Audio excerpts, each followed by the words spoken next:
Good morning, DJ and PK. It's 97.5 The Zone. Welcome in on a Wednesday morning.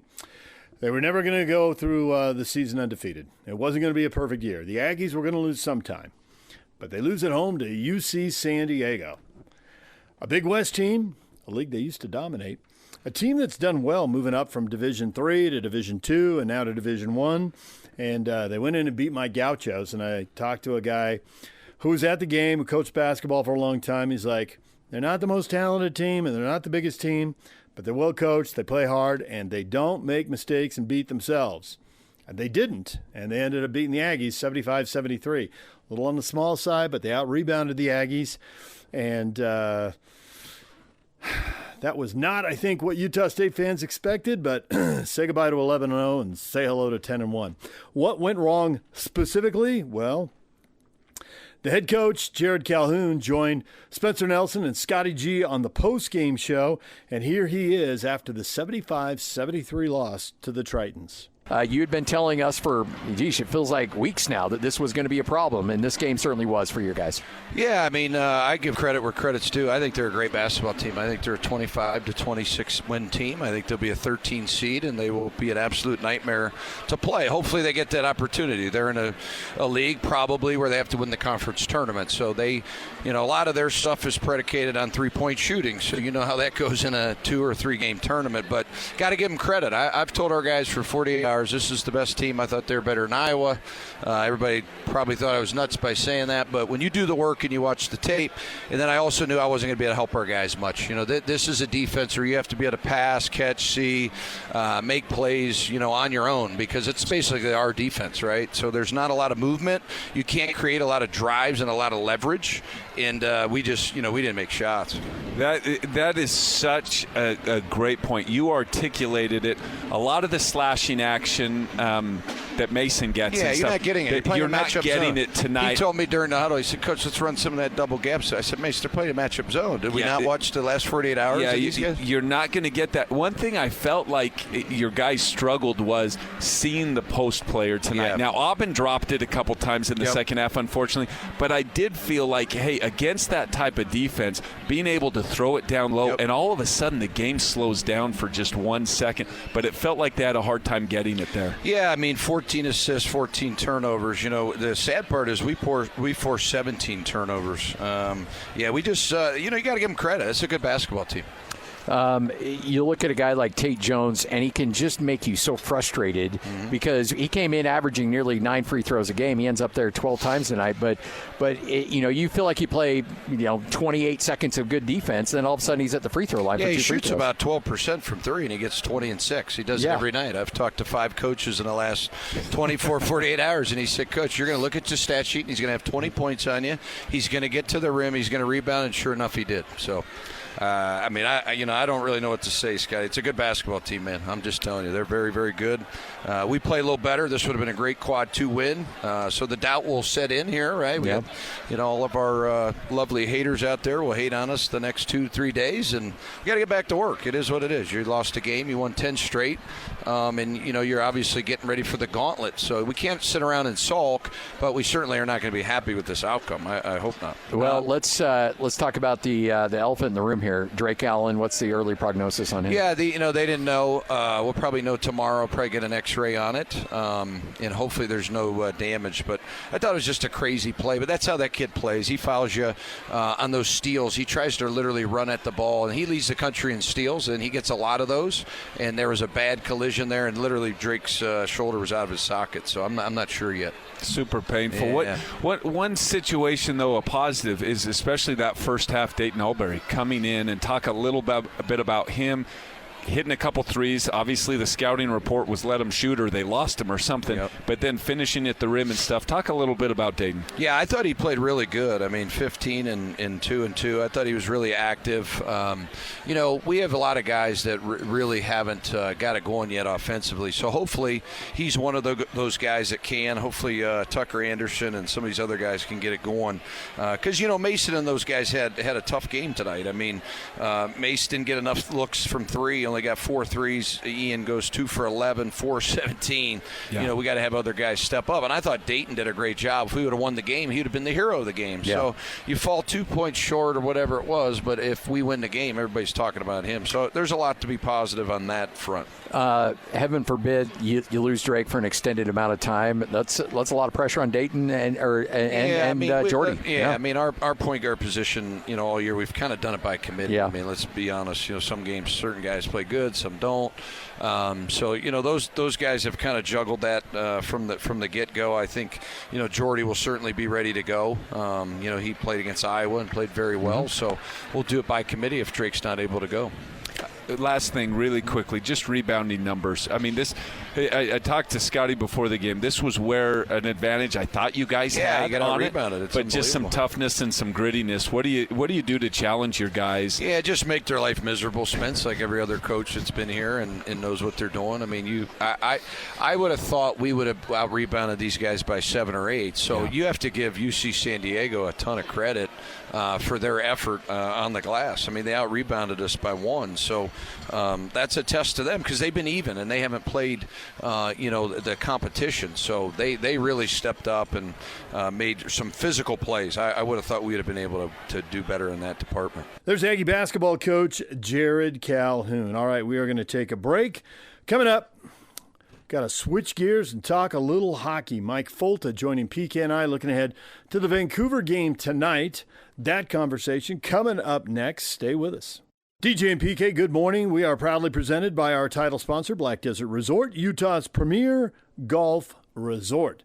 Mike Folta joined us in yesterday's show, radio play-by-play voice of the Utah Hockey Club. Looking ahead to the Vancouver game, looking back at yet another win on the road over San Jose. Here is Mike Folta with PK and I. Mike, good morning. Guys, how we doing? We are doing well. Not as well as the Utah Hockey Club on the road or the Utah Hockey Club on Saturday. On Saturdays, you got multiple streaks going here. I don't know. You like anyone more than another? The Saturday one is fun. We've outscored our opposition. It's like, 20-4 or something like that in our last few Saturdays. But the road games have been impressive. But regardless of the streaks or the game notes, it's just fun to have a team that's competing and in the mix and is showing a lot of promise and improvement from where they were, a month ago or a month and a half ago. I love the quote that I heard by Keller. We have a lot of confidence. Guys are talking on the bench. You can just feel it. There's a different feeling. To have that as a good feeling, I think that if you believe you can win, that's a requirement. It has to be there. And it seems like, I don't know that they're there 100%, but it seems like it certainly is growing. I think it certainly has. I think with the goaltending, that some confidence has come with that. Karel Vejmelka in between the pipes has just been a brick wall more nights than not. And this team's been really good defensively in front of them as well. But I also think it comes with how this team is operated in a next man up kind of mentality. I mean, this team has 4 defensemen that are hurt right now. Yep. I mean, you think of Jersey and John Marino, who have been out since near the start of the season, but also the veteran Robert Bortuzzo and the rookie Maverick Lamrou. That's 4 guys on your blue line that are banged up, and so on defense, guys have had to step up, and up front with the forwards, different guys have had to fight through slumps to start the year. But now Nick Schmaltz is kicking and the top line's buzzing around. The kid line with Cooley, Gunther, and McBain has been consistent throughout. And you're getting production from the guys lower down in the lineup as well, the bottom 6. The fourth line's doing a lot of producing offensively as well. They've scored goals in 9 goals in their last 8 games, I should say. So I think everybody's pitching in, and when you have that confidence that you mentioned, PK, is contagious. Mike Folta joining us, radio voice of the Utah Hockey Club. His appearance brought to you by Hercules First Federal Credit Union, growing stronger together. I want you to dive in a little deeper on the fourth line. As they rotate through the lines, the center and the 2 wingers, so those 3 players going on and off the ice in basketball terms, subbing in and out.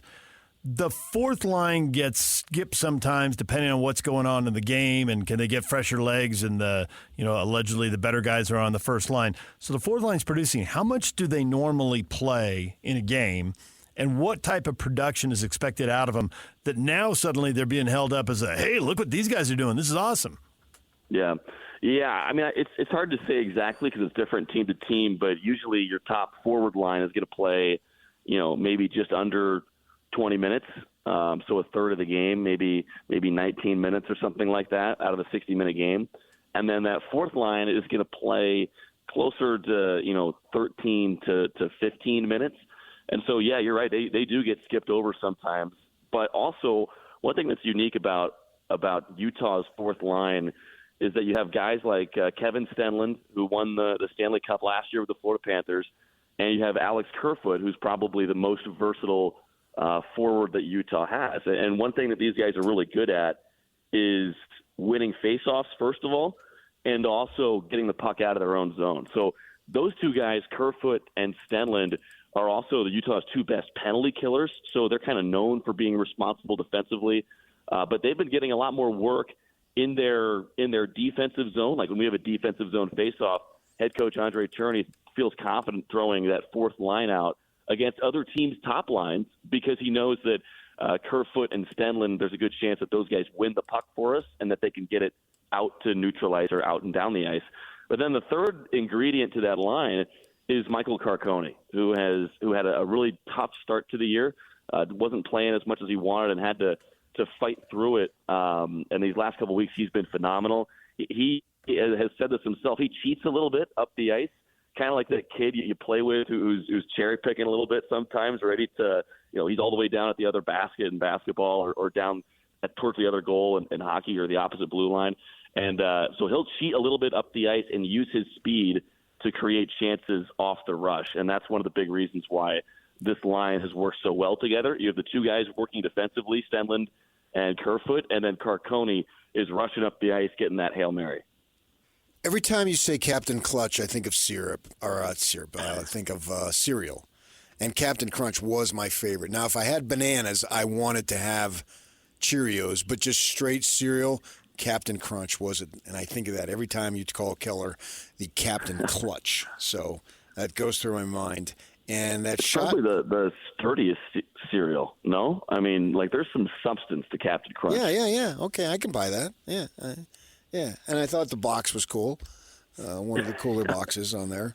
In baseball, they got these new stats that have been out for a bit here, but they talk about exit velo. How hard you hit the ball. And I was watching the other night when he scores that game winner. What? Do they have exit velo in terms of how hard he's shooting the puck? Because, he takes this wind-up, especially from the left side. It looks like Randy Johnson there, and the puck is just on you in like a half a second. And I was wondering how that compares to other players in the league. Do you know that? I don't know his velo on that shot in particular. The fastest slap shots we see are just over 100 miles an hour. And, you think of a baseball going 100 miles an hour, that's one thing. But these pucks are a couple ounces of vulcanized rubber. So getting hit by these things is a little different than getting hit by a baseball. But we actually had our defenseman, Michael Kesselring. He recorded the hardest slap shot ever since they started tracking this data, which is like, in the last couple of years. He had the hardest one overall over the last couple of years. He did that back in October. It was like 102 or something like that off the tape. But usually, though, those wrist shots are going to be more like in the 70-mile-an-hour range. I will say Clayton Keller, you don't think of him as a burner speed-wise, but he's recorded the fastest top speed skating of anybody on this Utah Hockey Club team. He's going, or they've clocked him going about 23 miles an hour. But the NHL has indeed made, conscious efforts to get that kind of those baseball-like statistics and metrics into the game to introduce a new dimension of analytics and things like that when it comes to the exit velo that you're talking about, but also skating speed. And there's a lot of variables in the game of hockey. It's a lot of geometry, and they're still working on how to make it like baseball so that those numbers produce meaningful data and interpretations. But right now, those numbers are working for Utah, and they've won their last few. Mike Folta, radio voice of the Utah Hockey Club, joining us.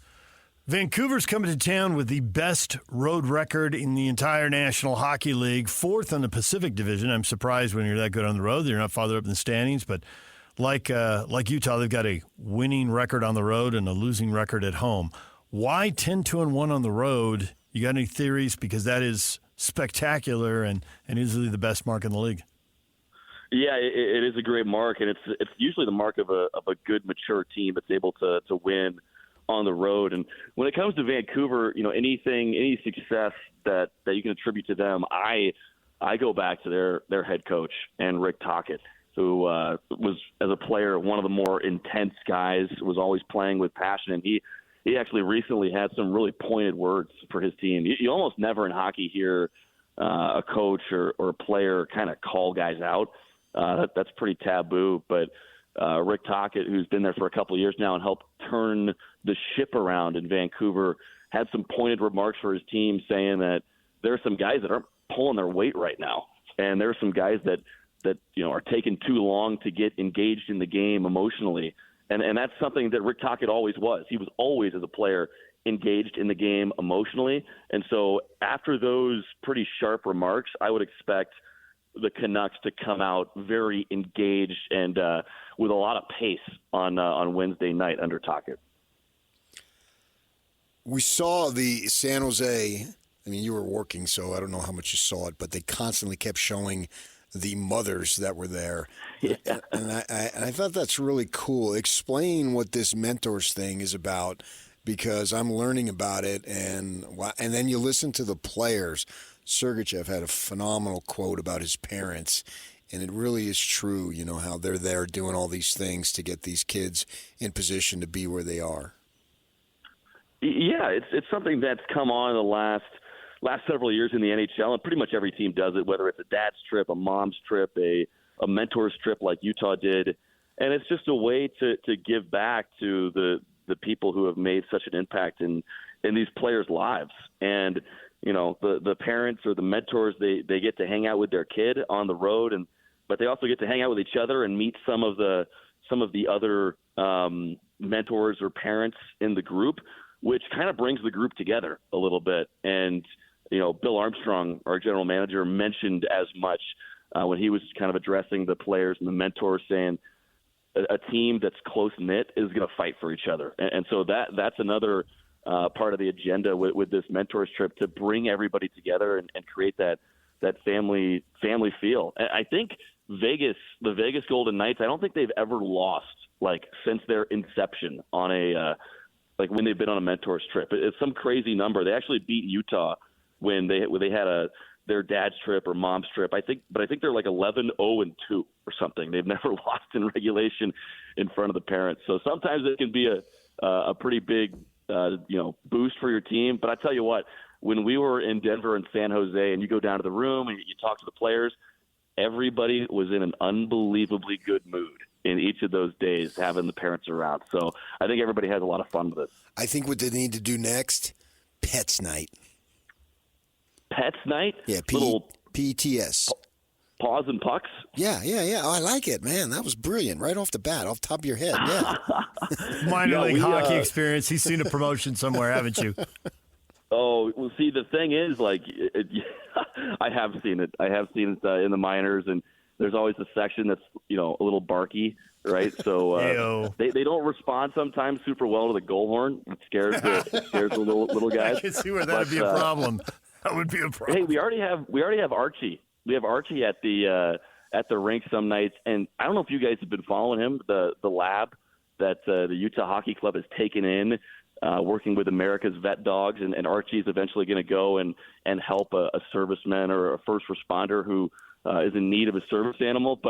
But Archie, the black lab, we saw him a month ago. He's this tiny little thing, and now he's huge, and he's going to be a big boy. I don't know if you guys have seen him on the concourse, but he certainly brings a lot of joy to everybody at the Delta Center. Paws and pucks. Circle that. We'll look forward to that. It's just a matter of time. Is the mentor, is that done by everybody? Is that a league-wide thing in the NHL? Or is that only some teams? I find it hard to believe that that's not all across every sport. It's pretty much every team. It's not a mandate that you have to do it, but it's something fun that players and parents look forward to. I think on our trip, they took the mentors to a winery on one of the nights. You have a couple nice dinners and things like that. And you get to live the NHL lifestyle for a little bit, right? You get to jump on the charter plane and stay in these nice hotels, hopping city to city. So it's always a really cool experience for the mentors or the parents or whoever gets to go on the trip. We had mostly parents on the trip, but we also had a cousin, a sister, a brother. So there were all kinds of different mentors, and everybody got to know each other, and it was a lot of fun. There's Mike Folta. A reminder, you can take the stress out of Christmas shopping. Get the best blankets and gifts ever at Minky Couture. Save 50% by using the promo code ZONE50 at checkout at minkycouture.com or visit one of the 6 Minky locations. We're going to take a break. When we come back, Steve Cleveland is talking college hoops with us next. Stay with us.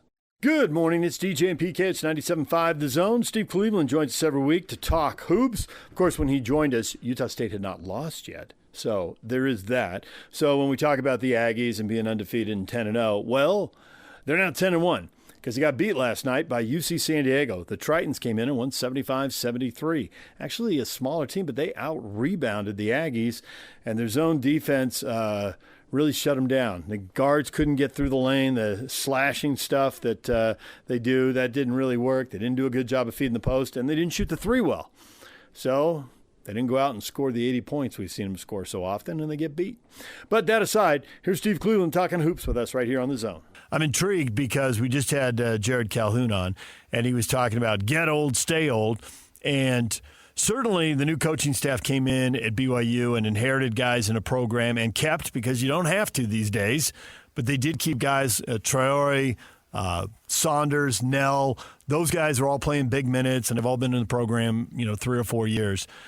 They brought in Catchings and Demon, and they look like one-and-dones, and they've already gone out and DeBonsa, who looks like a one-and-done. How much do you think they can go down the one-and-done road and get Sweet 16, Elite 8, Final Four, live the dream? And how much do they have to make sure they add those guys to a core of guys who are seniors? And maybe they didn't grow up in the program, right? Keba Kate is a junior, and he just transferred in. Moet Mag just transferred in, and he's got 4 years at Rutgers. So how much do you trust the vets, and how much you want to just go with the raw talent of a freshman and live with the teenage years? Well, they made 2 Sweet 16 appearances since '81. What have they got to lose?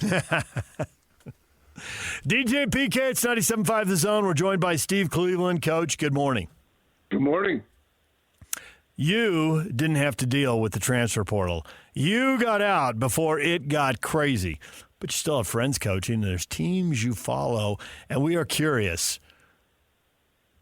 In the long run, the BYU, freshman, one and done, wildly talented, but freshman, or use the transfer portal, use the NIL money, bring in experienced guys around your core of Cougar lifers. Which direction, multiple paths at the same time, what's best?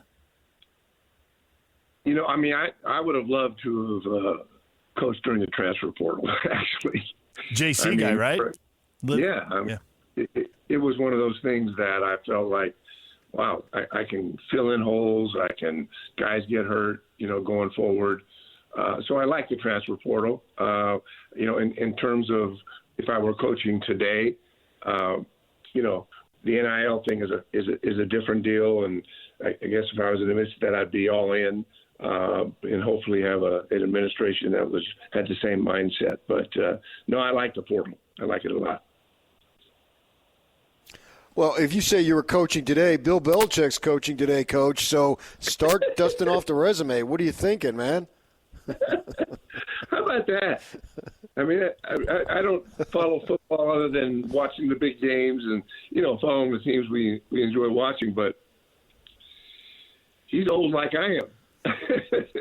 And he's going to have a young staff around him. And I don't know what kind of physical toll it'll take on him, but it was surprising that he'd want to jump back in that. But it's in your blood, and he has access to that world he's a guy that could pull it off anytime he wanted to, and we'll see how that plays out. But no, I'm too tired to coach. I'm 72, and I thought about it. My wife asked me one day. She says, "Would you ever, what if someone came to you and just asked you to help them out, and not being a head coach?" And I started thinking about that. And I'm just not going to do that. I mean, it was like, no. I said, listen, I get to the gym every day. I do those things, but I got to have a nap or two, and not prepared for that experience. Though there are times when I'm watching the games that I yearn to be there and to be a part of it and to be involved in that mix, because it's it was my lifeblood, and I do miss that, but not so much that I'd jump back into it, or that anybody would really want me. You'd be surprised how much people want a pair of eyes, and actually I think sometimes people want a pair of eyes that aren't around the program, so they see it in a totally fresh way. And PK and I have talked to Donnie Daniels, and we've talked to Jeff Judkins, and we've talked to Gary Anderson, and about all of them keeping their hand in it until the day they don't. Two of them done, like you. Gary's still doing a little bit. And Gary really wanted to emphasize how little he was doing. Like a couple days a week, he just not all in, probably for a lot of the reasons you say.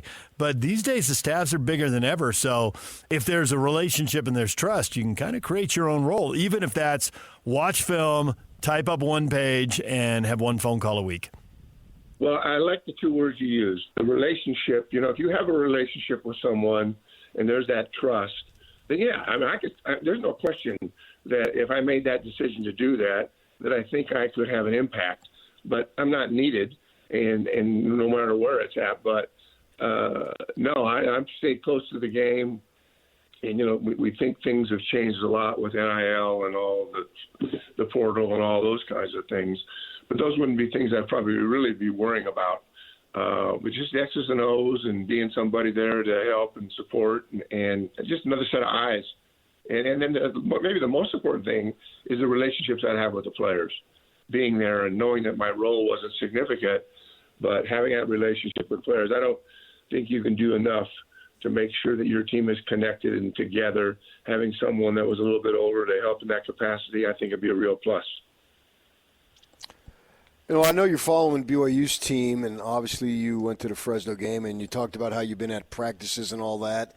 And I can recall one of the things that frustrated you when you first took over at BYU is you had zero depth. And I remember you told me one time that, all the guys that you played, they knew that you had to give them minutes because there was such a drop-off and there wasn't the competition for minutes that you wanted. And as your program developed, then later on down the line, you were able to use playing time as the great lesson to teach, and you can hold it, not that you held it over their heads, but if guys wanted playing time, they had the ball out and play within the framework of what you were looking for them to do, and you had no problem making switches if guys didn't do what you wanted them to do because you had a little depth.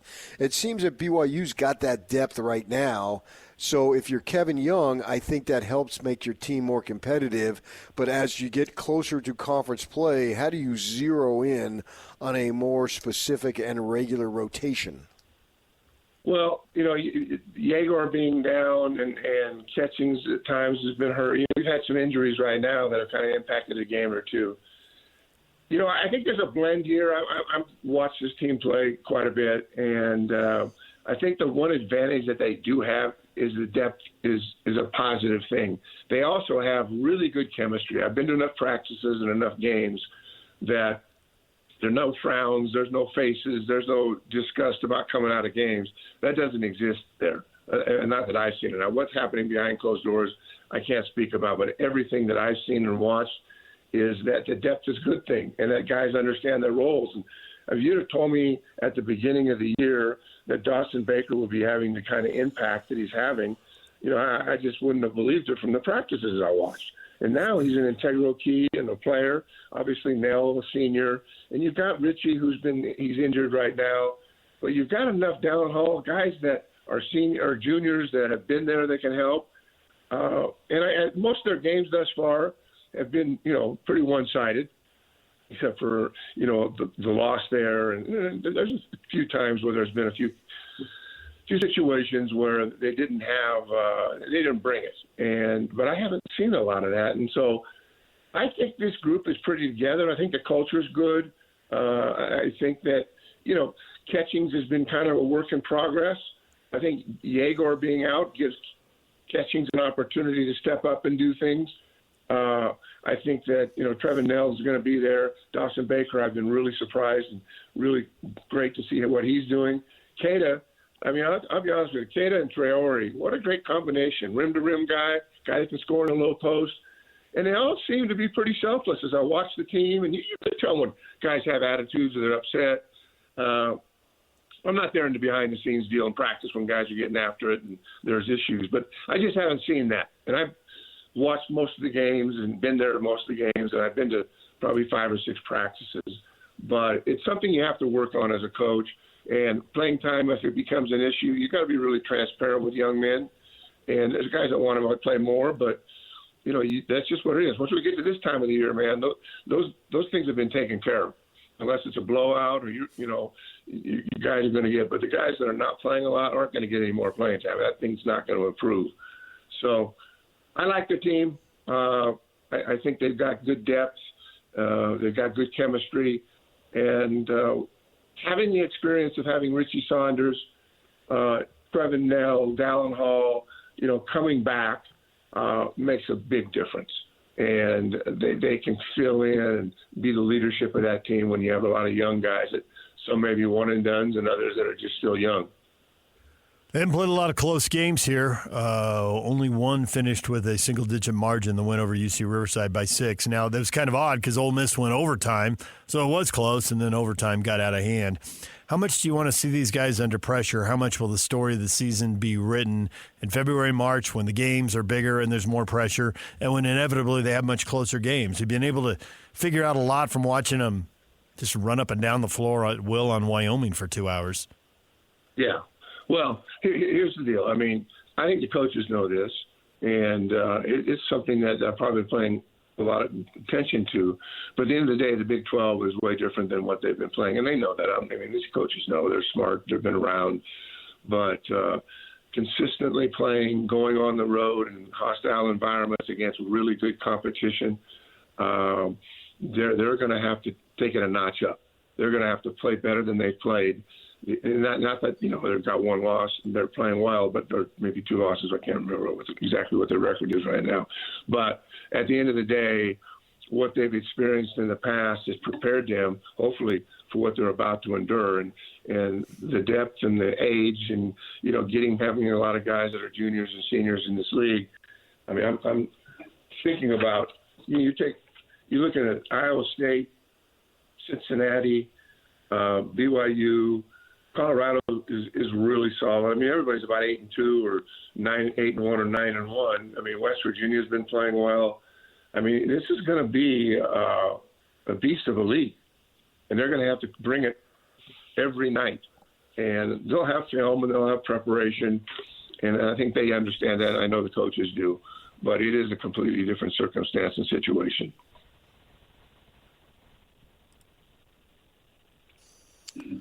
When Igor gets back and they get into conference play, how do you think Coach Young handles his lineup with Hall and Igor in the backcourt together? Both of them need the ball. Hall's not the best shooter, but Nell is a better shooter, but do they bring him off the bench? Some things need to be ironed out a little bit. What do you think about that? That, too, to be honest with you. How they're going to approach this. I'm assuming Richie Saunders will be fine and he'll be back. I think Yegor by conference time will be back. And, there's some decisions and matchups. You'll go into a game and know maybe they've got a lot of size. You're going to have to go a little bit bigger, or they're playing 4 guards. And you might have to make some of those type of adjustments. But I think they've played enough games to kind of have a sense and a feel that Foose and Keita are they're gonna be there If they're needing scoring, Foose will be on the floor. If they need a rim runner, you got Cato who can contest shots and do those kinds of things. And whether Trevin Nell starts, there's been games he hasn't started. There's been games he has started. I don't think it matters for Trevor. I mean, he's a young man that's been around there a long time. He knows what he does, and I don't think there'll be any issues there. Richie Saunders is going to be around. I mean, Catchings is, I think with Yegor out, he's had an opportunity to play maybe more minutes and be more of a presence there. But, most guys, I mean, you start looking at their numbers, Yegor's 13 a game, Saunders 13 a game, Foose 13 a game, Catchings 10. I mean, you got a lot of guys in the 13 to 8 range that all can come in and replace one another. And you have a lot of options there. You can play big, you can play small. You can do a lot of different things with this lineup. And obviously Yegor makes a lot of things happen that you can't have, that Dallin Hall can't, never will be able to do. But I think as a team, collectively, I think they've got a good group. I think they've got a maturity there and a really, really, really good staff. I'm curious how much of Will Hardy's post games you've watched, and I'm curious how much you watch him talk after his team has lost again, and knowing he's got young guys, and you got to be careful what you say in the media and how it'll be taken, and you could really destroy somebody. And then think back to when you were rebuilding college teams at BYU and Fresno State, dealing with guys about the same age, and you had to be careful because you could have really destroyed somebody.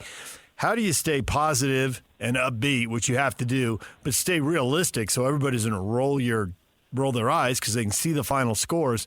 Seems like he's threading a little bit of a needle there, and it occurred to me you're a guy who had to thread the needle once upon a time. Yeah, no question. And I've watched him, and I have listened to some of his press conferences. I think he's been it's tough, man. I mean, you're at the highest level of the game, and, you're 2-8 in your last 10 games, you're 15th place. You've got some good players. You've had some injuries, obviously, with Taylor Hendricks getting hurt. And, those are some of the things that are challenging. But I think he's handled it pretty well. I mean, I've had conversations with Danny as a friend, and one day we were just sitting there watching a BYU game, and I asked him how difficult that was for him, and he said it's really hard because he wants to win, but he's a good coach, and it's just one of those things you kind of do have to endure. I think one of the things that I found is when I was rebuilding in a number of situations, I tried to have the best relationship that I could have with those players. Lunch, dinner, afterwards, bring them in, watch film. Everything was a positive thing going forward there. I felt like the stronger relationship I could have with them, the less they'd feel alienated and feel like they're not good enough, or, questioning whether, when's my time going to be. So I think, number one, if you have a great relationship with your guys, then they understand better. And they may not like it that they're not playing, or that they want to be in a certain position and not another position. But number one, I would say, would be relationships. Number two, I try to get in the gym with the guys all the time. Now, I don't know if you do as an NBA head coach. I don't care where you're coaching. If I'm coach and I'm dealing with all of this, very, very difficult things for Coach Hardy, I spend time in the gym with him. And I'm not taking out a specific person, but whoever they're working with, Johnny Juzang is playing better. Kyle Filipowski, he's playing better. I'd be spending a lot of time with those younger guys, but also the guys. Collins has been amazing. He's just been outright perfect. And here he is, 27 years old, got guys hurt, wondering what's happening here. He's had such a great team leader. So those are the things. I just work on the relationship piece of it, opportunity to work with him and work him out and do those kinds of things, and then get away from everything and go have dinner, and maybe just to take time with John Collins, who maybe he's frustrated with losing, and he's not, and he's a great guy, but taking a guy like John Collins out, who really, in my mind, should be, if they have a team Collins, if they have a team captain, I would say that he would be the guy, and certainly Markkanen's been there a while. I don't know how that works in the NBA. But those kind of guys I'd spend time with to help them help me with the younger guys, the guys that are struggling with losing, playing well, but struggling with losing, because that could be tough. So that's kind of how I would approach it. And I don't care if you're in high school, junior college, Division I, or the NBA. The game is still the game, and relationships and culture building is still that. And it's really important. And mind you, it is hard to go through losing. And I have had that. And when you know you're working as hard as you can, you're doing everything you can, it's still, you got something in your gut that never feels good, and no day feels good until you can get back to practice. It's the times when I wasn't at practice, where when I got to practice, I felt great. When I got to the games, I felt great. It was the in-between times when I was reflecting on what my circumstance was that I had it was never how I wanted to feel. If that makes sense. It does. Can I ask you guys a question?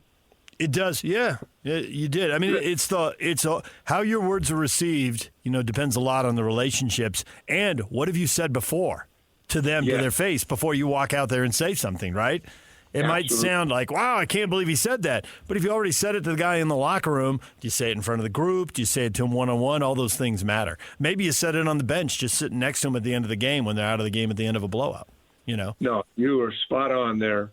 And anybody that's been in this business knows that those personal relationships and that part of the culture building part of your program is tantamount. I mean, you have to have that. And yes, it's more noticeable if you're not doing it when you're losing, but I don't care if you're winning or losing, because losing can turn into winning. It does. And injured players get healthy. You bring in whether it's a recruit or signing a new guy, getting a guy in the draft. There's lots of things that can put you in a mood of, hey, we can do this. There's light at the end of the tunnel. And so I completely agree with you on that factor. The reason last time we were together, and I wasn't very prepared, but I actually did a little, if you don't mind me taking a minute or two and get your thoughts, but I went back and looked at USU. We talked about every year they're there, and it doesn't matter who the coach is and what the circumstances are. And, I didn't know the name of the coach at USU, and it's Jerrod Calhoun for those that are listening. And he actually played for Raleigh Massimino at one time, and most of his time was at Division II, Fairmont State, Youngstown State. Guys that not real big time names. But when I started looking at the history of Utah State, and I think you guys both mentioned this last time, I started. I was going through the Rod Tuller, I was thinking Con Smith, Larry Eustace, Stu Morrill, Craig Smith, Ryan Odom, Danny Sprinkle, all of them, just had their degree of success. And I think about Stu. I don't know if I ever coached against anybody better than Stu Morrill. And Rick was a great coach, too. I'm not going to leave people out. But Stu Morrill just got it done from 1998 to 2015 and just was incredible. And I think about players with Greg Grant, J.C. Carroll, Gary Wilkinson, Ty Wesley, Sam Merrill. What a great program with great coaches. And so when we think about, how is this happening? Well, you've hired great coaches. You've done a great job recruiting. And I just have so much respect for that program. And, you're now looking, when you go from there and all of a sudden you're the head coach at the University of Washington, you go to yourself, how'd that happen? How'd that happen? And but it just says a lot about Utah State and their history of success with great players, obviously, as well as just outstanding coaches and direction from the top. So I just wanted to touch bases with that because I just have so much respect for them. And when we talked about it briefly, I thought, I got to go back and research this a little bit because they're always good and from top to bottom. So congrats to Utah State and all the success they're having. They're 10-0. They're still doing it. And it's all about winning there. There's Steve Cleveland. The Zone is proud to support the Mediathon at the Road Home, an annual tradition to raise money and other essential items for Utah's homeless population. Join us on December 20th in raising money to support this cause. Monetary and in-kind donations collected during the annual holiday mediathon empower the Road Home to provide shelter and supportive services for overcoming homelessness. Help us support this cause at the Road Home Mediathon on December 20th. All right, coming up next, what is trending? The headlines are on the way. It's time to get your morning started with the news you need to know. News update.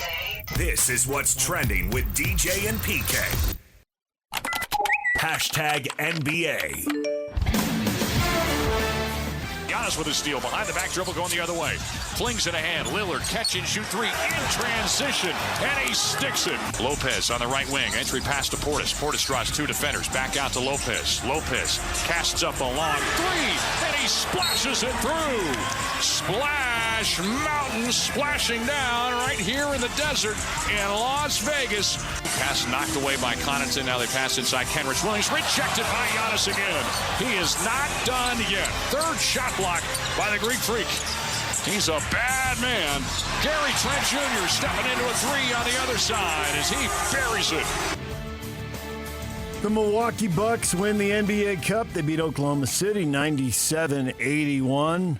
Been turning their season around after a terrible start.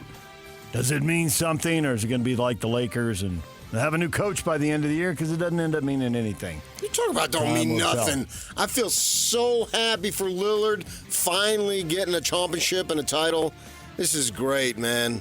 This is what it's about. You play to win. Thank you, Herm. Yeah, let's go. And then they got it done. Giannis. But they didn't want the champagne. No, they're backing off the champagne, man. They're saving the champagne for the big thing. You know, this is like akin to winning the Eastern Conference.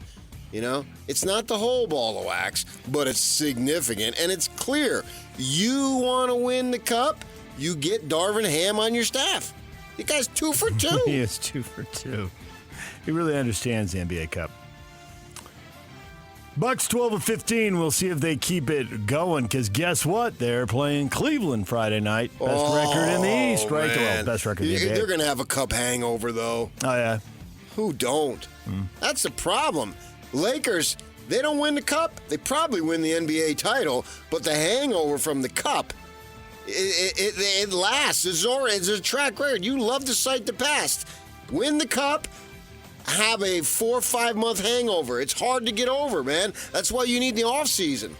If you want to make the cup something, a bye into the conference finals.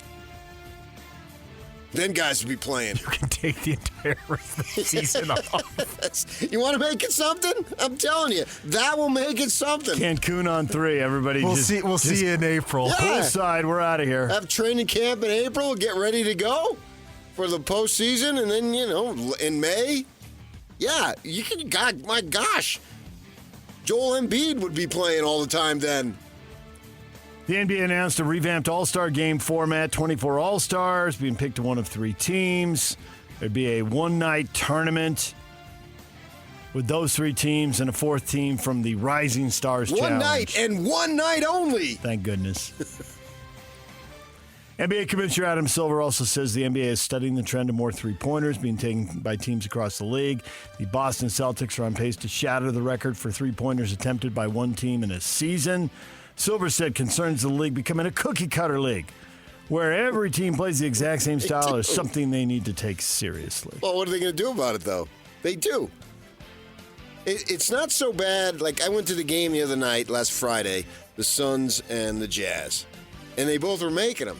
So it was aesthetically pleasing. The problem is when it's brick after brick after brick, and the next thing you know, you can't even freaking blow the house down. It's got so many bricks. That's the problem. The problem is when they don't go in and they continue to take them. I told my wife there was a play. I said, watch this. And they're coming down. Suns got numbers, as they say. And I think it was Booker. Instead of bounce pass and go to the hoop, no, he runs to the corner. Now, he made it.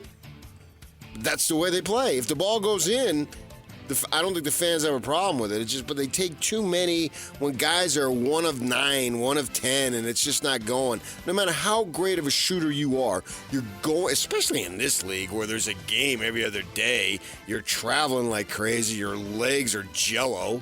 half the time.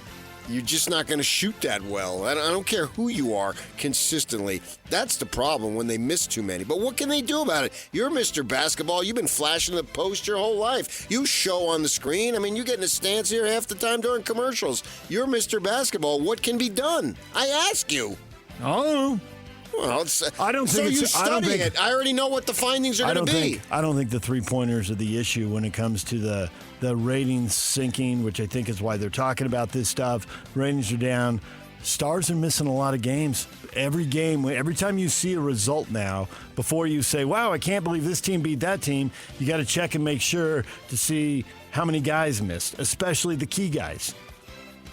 Yeah, but I think that's if the problem. they're still there and the game is that cookie cutter, because it is. Virtually every team is playing the same. Same way. They all know the spots on the floor where the shots are.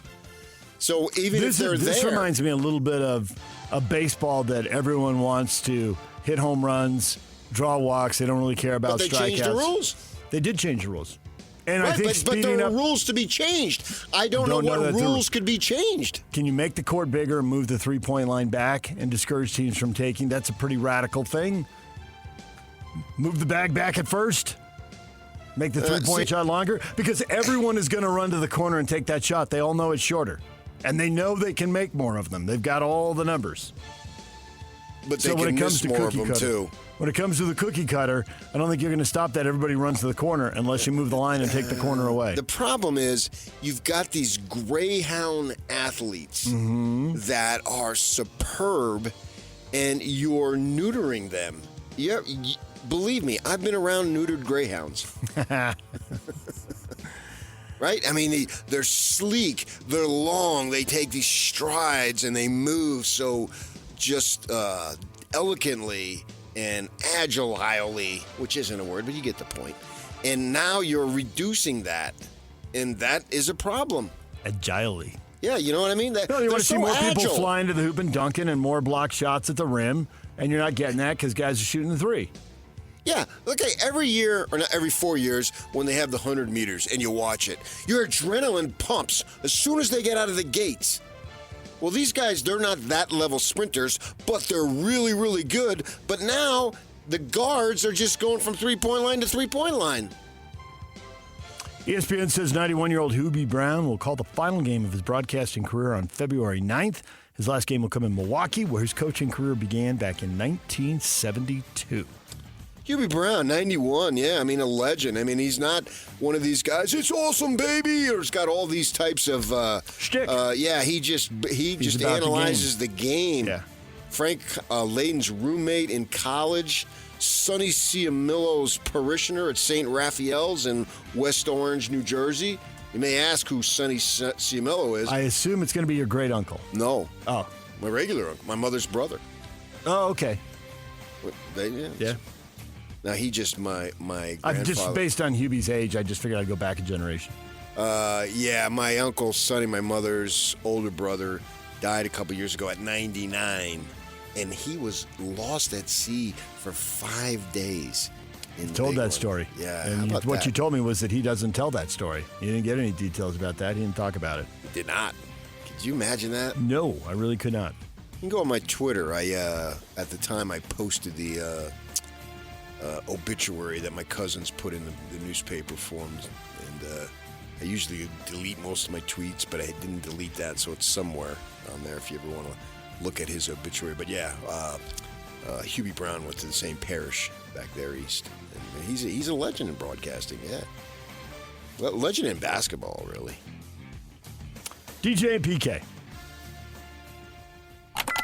Hashtag college basketball. The Utah State Aggies' perfect season is over. They have now been beaten. They were one of the last 5 undefeated teams in college hoops, but they lose to UC San Diego 75-73. Aggies fall to 10-1. Didn't shoot the three well. Neither team did. Neither team was able to get to 30%. They both got close but didn't get there. Got out-rebounded by a smaller team. Did not shoot it well, PK. 40% from the floor. Yeah, I think Folta and Martinez were like 8 of 28 or something like that. They struggled. Yeah. The matchup zone gave them fits. They couldn't get good shots. Dumped the ball inside, used the size advantage. They were a little reluctant to do that, and they get beat. Yeah, it's a lower-level team, so it looks bad. It's a home game. But I don't know that the Aggies were going to be a top 4 seed in the NCAA tournament anyway. They still got many, many games to prove themselves, and I think that I blame it on you. Because Jim Rome used to have, well, he still does for that matter, your guy, you went to school with him, you know him, his jungle karma. Well, we have Calhoun on, and then they lose the next game. Oh, so we jinxed him. It's the reverse. It's a reverse jinx. It's my fault for saying it. We got this coach on. His team's 10-0. Yeah, and you know Rome. Okay, you got me there. All right, Sunday they're at St. Mary's. And then to San Diego State for Mountain West Conference play. This could play. be crazy. They could be looking at a 3-game losing streak after they win 10 games. Suddenly, that game Sunday takes on a little more intrigue. Well, after that, how about at Nevada? Could it be 4? Yeah. Oh, well, that's right. They got Nevada before San Diego State. No. It's at St. Mary's, at San Diego State, at Nevada. Yeah, I've been pointing to those 3 games for weeks. And you're right. And I did not expect this last night, but nevertheless, possibly a 4-game losing streak. Well, I don't want to have them see that. That's for sure. That don't do us no good. Well, there were always going to be tests along the way, so here come tests.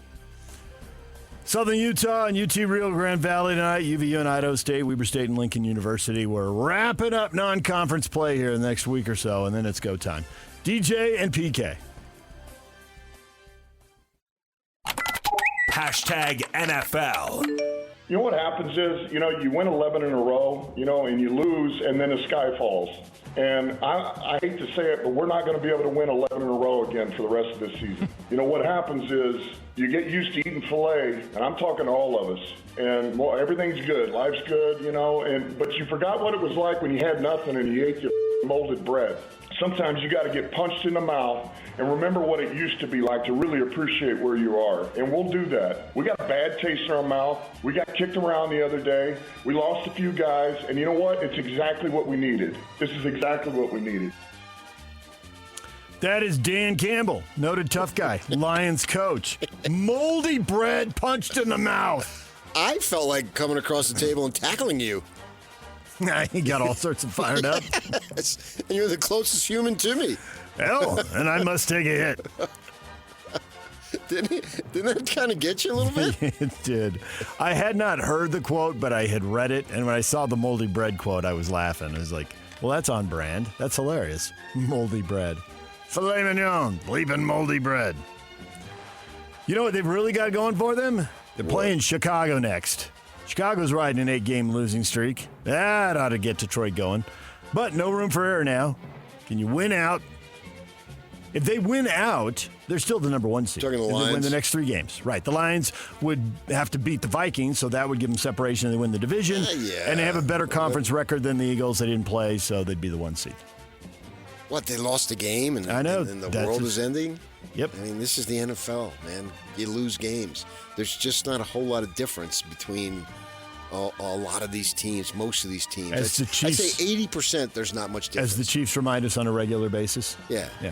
You maybe have a little bit of cream at the top and some teams at the bottom who really suck. But everybody else, it's like a player or 2 away. To your point, the Bears are 4-10. They've lost 8 in a row. They're clearly a bad team. They're clearly near the bottom of the league. Their point differential is minus 42 over 14 games. Well, so they haven't been getting blown out a lot. 4-10.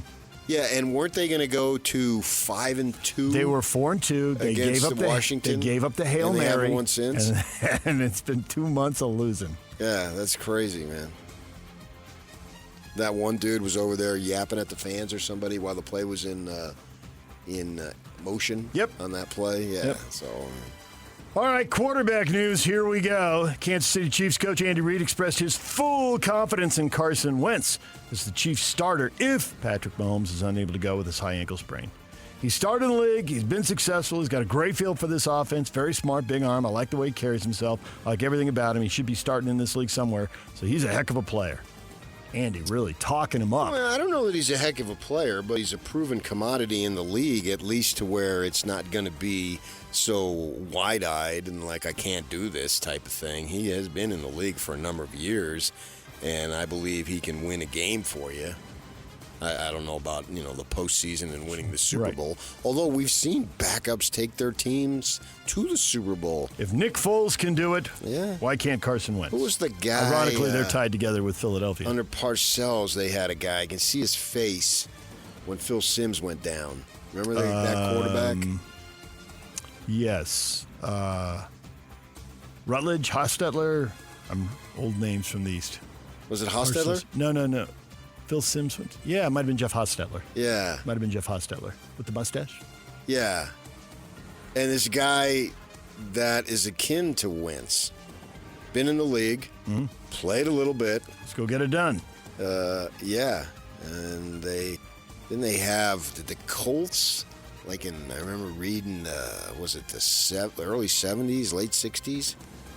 They have a quarterback situation. The backup had to come in and took them to the Super Bowl. Was it Earl Morrall? It was, who later took the Dolphins in their undefeated season. That's going way back. Yeah, that's what I'm saying. How about the Rams doing it with Kurt Warner? He was the backup in the preseason. They had an injury. Yeah, and he had to step up. Was it Green? Jeff Green, yeah. Went down with a knee injury. He's a Hall of Famer, though. As it turned out, but he was an unknown backup at that point. Surprise! This guy can do it. Well, but Wentz isn't an unknown. To your point, if you want to go that way, go Tom Brady. Tom Brady, same. Yeah, there's another. I think one, right? those guys just really hadn't had an opportunity, as opposed to being in the league as a backup for a number of years. You know who's getting an opportunity? Desmond Ridder. Falcons changing quarterbacks, benching Kirk Cousins. 4 straight losses, and then they win, but they beat the Raiders, who are one of the 2 worst teams in the league. Whoa. And it was ugly doing it, so they're making the change, and they're going Doesn't Ridder play for the Raiders? Isn't it Michael Penix? Yes, you're right. It is Penix. The article I read had that wrong then. You are right. Thanks for paying attention. Okay. Michael Penix, who came out of Washington, has been sitting on the bench, and why did they spend the pick on Penix? Yeah. Not Ridder.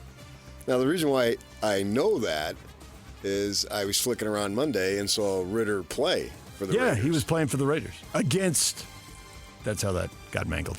I thought maybe they made a quick trade, and I didn't see it. No, they did not.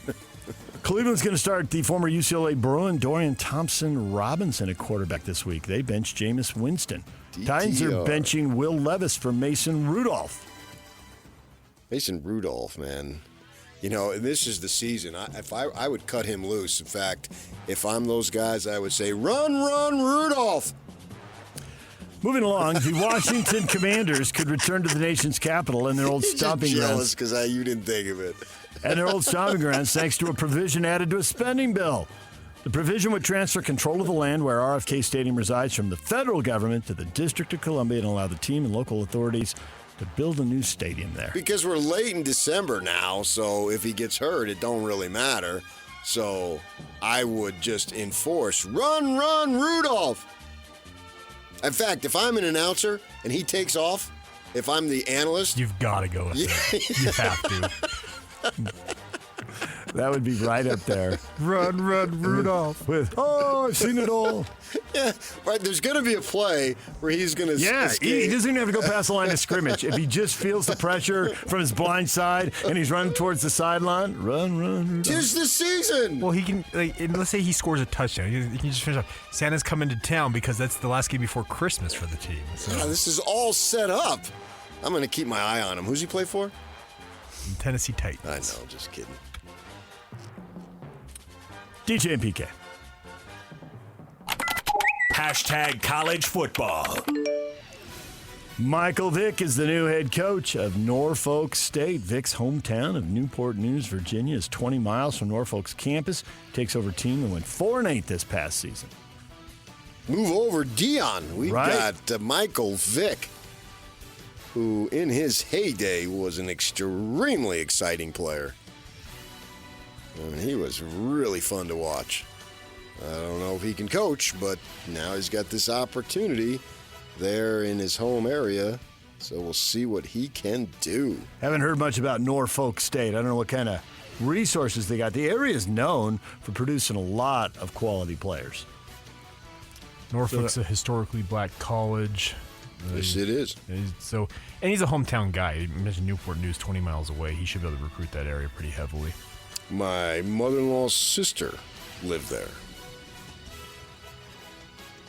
We always meant to get there, and we never got there. We're tracking your family tree. Yeah. Extended, but yeah. Yeah. Aunt Myrna. Aunt Myrna? Yes. M-Y-R-N-A? Sounds good. Okay. You can't even spell her name. Uncle Mike, though, when he'd come out to Phoenix, I'd play golf with him, her husband. But they're all deceased now. Yeah, they had moved from Detroit to Long Island down to Newport. SMU coach Rhett Lashley suggested the December portal window should be eliminated, decrying the players have to make decisions about whether to transfer or play in the college football playoff or other bowl games. Lashley said Mustang's backup quarterback, Preston Stone, is in the portal, has opted to remain with the team, and they're working with him to facilitate his finding a new home while he still helps SMU. Okay. But he doesn't like it. Guys having to check out. Okay. Colorado State and Utah State suing the Mountain West Conference over exit issues and exit penalties, millions of dollars at stake. I guess could be used to compensate coaches or players or build new facilities or whatever. But instead, they might have to write some checks. Okay. I hate that stuff. And then, Yak, tell us about Dickert. Yeah, just coming across, Jake Dickert, Washington State Cougars head coach. We just talked yesterday about Dave Clawson stepped down at Wake Forest. Well, Jake Dickert's the new head coach, the Wake Forest Demon Deacons. And this is classic. This is why I don't want to hear about the criticism of players moving. Correct. Because... Hey, Rhett, we got a coach leaving here. Why can't a player leave? Right after the signing period just went down. And he was talking about their quarterback and how they have to retain him, and he's talking about how players are leaving and guys are coming after his players. Well, then it sounds like he says to hell with it, and he's out of there. And Utah's trying to get their running back, Parker, who had an outstanding freshman season in the transfer portal, and if he comes to Utah, you could argue he'd be their best running back right there, and he ran for 735 yards last year in a passing offense, basically. And the quarterback, Mateer, actually led the team, and he's a real hot commodity. Everybody and their dog wants him right now in the transfer portal. He ran for over 800 yards and threw for over 3,000 yards. 29 touchdowns, only 7 interceptions. Wow, I mean, that was phenomenal. But now, looks like and Washington State has taken all sorts of blows here recently, obviously, with the demise of the Pac-12 anyway, and having to go what they did this year and next year before these other schools come in. And now this is another blow. So just don't be singular in your criticism, because everybody's doing it, and Dickert just did it, and I don't blame him for doing it, because it looks like Washington State's always fighting uphill, not a glamour location. Now it's even more so, and I would assume now that the quarterback most definitely is gone. People in Pullman were putting together millions to keep him, and if the Utes manage to get Parker, I guess we'd know in the next few days or week or so, whatever it might be. That's a significant addition to their team. DJ and PK. Hashtag Major League Baseball. Cody Bellinger's on the move. Goodbye, Chicago Cubs. Hello, New York Yankees. Traded for right-handed pitcher Cody Petit. One more bat to a lineup that's already got some impressive bats in it. Yeah, you got that short porch in right field in Yankee Stadium. So the left-handed Bellinger ought to be loving that. Phoenix area kid, dad played in the big leagues. I guess because of that, I had a dream, and you're supposed to, they say you dream all the time, but you only remember a few. And last night I was dreaming that I was playing Little League ball, and for some reason, man, I just had an overpowering fastball. And, man, the people were buzzing in the stands that I was going to pitch. And I had gotten a bat. I got an AB in the top of the first, and I hit a little nubber, but it scored a run. And then we came out, and everybody in the stands was buzzing. Oh, that kid throws like 100 miles an hour. And I did some warm-up pitches, started getting loose, and the catcher was screwing it up because I was throwing so hard. And then I woke up. I didn't even face a batter. Very detailed dream. I know, and I think it's because I had Bellinger on my mind. Major League Baseball released a 62-page year-long study on pitching injuries, identifying contributing factors to an increase in arm ailments, including pitchers chasing higher velocity and better stuff while exerting maximum effort more often, both in-game and in non-game situations. Well, yeah, they were talking about that this morning on the baseball station, and the fact that these kids now travel ball and you go to camps as soon as the season ends, so there's no just not doing anything for months and all this stuff, and they all want to play professionally, and you can have the greatest curveball ever, but if you throw 87, you're not going to get a look. You throw 94, you're going to get a look. You could suck. You don't have to throw a strike to save your life. But if you throw 94, they're going to take you. So you got this going on here. And we see it now. It's like Tommy John. When did you have it? Not if, when. And if you had it multiple times, so what? If you throw hard enough. If you throw hard enough, they'll bring you back after having a second one. Yeah. DJ and PK. Hashtag NHL. Utah Hockey Club's been on a hot streak. Can they keep it going? They have inched to the edge of the playoff picture. They are in the mix. No, they're home. They've got the Vancouver Canucks at home tonight, and that's it. We should just call them the Arizona Coyotes, and then they think they're still on the road. Nice. And then they win. Right? That's it. You've done it. You've locked in. Yeah. We'll see what Arizona does tonight against Vancouver. On the road in Salt Lake. You're on the road. Utah Hockey Club, losing record, 4 wins, 5 losses, and 3 shootout losses at home. But 10-6 with 2 shootout losses on the road. How much longer till they're on the road again? Friday night. I think they got 4 of the next 5 at home. Yeah. They go to Minnesota at the end of the week. Puck drops at 8 o'clock. Why so late on a weeknight? Pre-game at 7. Is that the ESPN stuff? You'd think TV would be the reason, but... Well, that's what it was the other night. I think last week. They had the exclusive game on ESPN Plus. No, ESPN Plus. Well, I mean, maybe it is exclusive on ESPN Plus, and that's why they want it late. It doesn't make any sense to me. They have the national announcers. So what PK was talking about was last week was the ESPN Plus exclusive, so therefore the local announcers were off of it. Right. It was, And is it again? Was that what the TNT game is Panthers Wild. It says ESPN Plus here for the Utah Hockey Club. It doesn't say whether it's exclusive or not. I mean, they have 3 games on ESPN Plus tonight. But that would make sense the way they're spaced out. It probably is. It doesn't say exclusive, but they've got a 5:30 game and they've got 2 8 o'clock games. And the other one's the Jets and Ducks on Anaheim. So that is probably what it is. There you go. What is trending? Brought to you by Shamrock Plumbing. There's no job too big or too small. Get the personal touch with Shamrock Plumbing. Question of the day coming up next. Tim LaComb at 8 o'clock talking hoops. Cole Bagley talking hockey at 8:30. And it's a Win Tickets Wednesday. In the 8 o'clock hour, we'll give away tickets to see Toto, Men at Work, and Christopher Cross at the Utah First Credit Union Amphitheater in August. DJ and PK. Sailing takes me away. I was good with Run Rudolph Run, but I think you need to stop now. Question of the day next, right here on The Zone.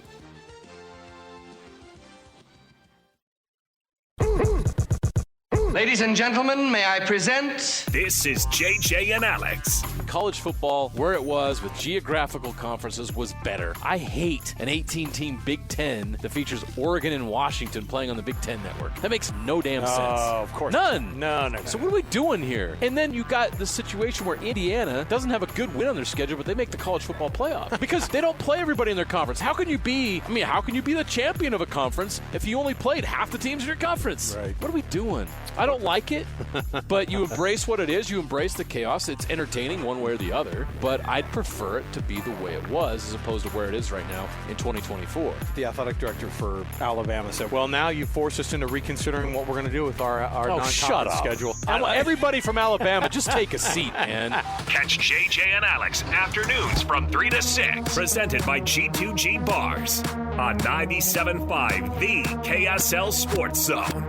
Hot Takes and Toast brought to you by Siegfried and Jensen with 30 years of serving Utah. Question of the morning. Ryan Smith and A.J. DeBonce's people say he did not pay the top recruit to sign with BYU, but did meet multiple times with his father and financial advisor. How much influence do you think Smith had? Dax, it doesn't matter. BYU's the Big 12 co-champs in football. Co-champs. 4-way co-champ then? 7-2, regular season co-champs. Who won that conference? Hang the banner. The Devils. The Sun Devils from Arizona State University. Damn, that feels good. The Valley done been activated. Oh, but now everybody's in a tizzy. Deuce Robinson. Remember I told you about him? Kid out of Pinnacle who was a star in baseball and football. Went to SC the last 2 years. He's in the portal. Oh. And so he visited over the weekend. And then Dillingham did the thing, great day to be a Sun Devil, blah, blah, blah. And everybody's going nuts. I was talking to a couple of people. Oh, he's committing. Well, it turns out they got that kicker, the Jesus Gomez. He committed where it was all, everybody was saying praise Jesus because that's how you spell Jesus. His name is Jesus. So he was the one who committed, not Deuce. Not Deuce. Dang it. Yeah. Lots of people having fun with this. Ryan Smith and AJ DeBonce's people saying he did not pay the top recruit to sign with BYU, but they did meet multiple times. How much influence do you think Smith had? Loopholes, Dustin says. Maybe he didn't technically pay him, but he paid the college, and then the college paid the player. So the ham bone's connected to the thigh bone? Jason, where did the $7 million come from then? And Steve Vincent says, all right, I'll come clean. I paid the money. I was just trying to get my name on the arena. I want it to be the Steve Center. That's not going to happen. Now, this comes from a huge story by Michael Rothstein, ESPN staff writer, that was posted, what's today, the 18th, Monday afternoon. Dwayne Wade and his wife, Gabriella Union, tried to mix in at the back of the crowd at the Delta Center. And he's talking about coming to hockey. And then the story's all about Ryan Smith and how he's revolutionizing this. I mean, he purchased the Coyotes, rebranded it as Utah Hockey Club. He's a majority shareholder of the Jazz with Wayne and others as minority partners. He also holds limited stakes in RSL and the Royals. He helped bring the 2034 Winter Olympics to Utah. Smith is also behind the big redevelopment plan for downtown Salt Lake City. Wow, wowzer, man. This guy does it all. Last week, there was another wow moment. AJ DeBanca announced his decision to play for BYU. Oh, man.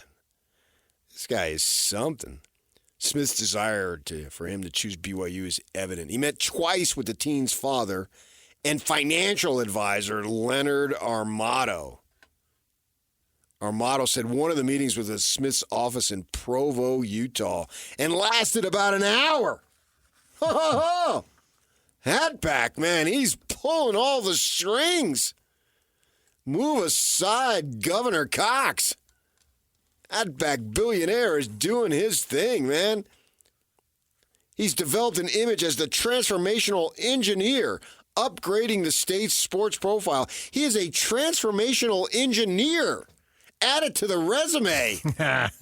Put those letters behind your name. What's the TE, transformational engineer? He's a transformational engineer. Who wrote that?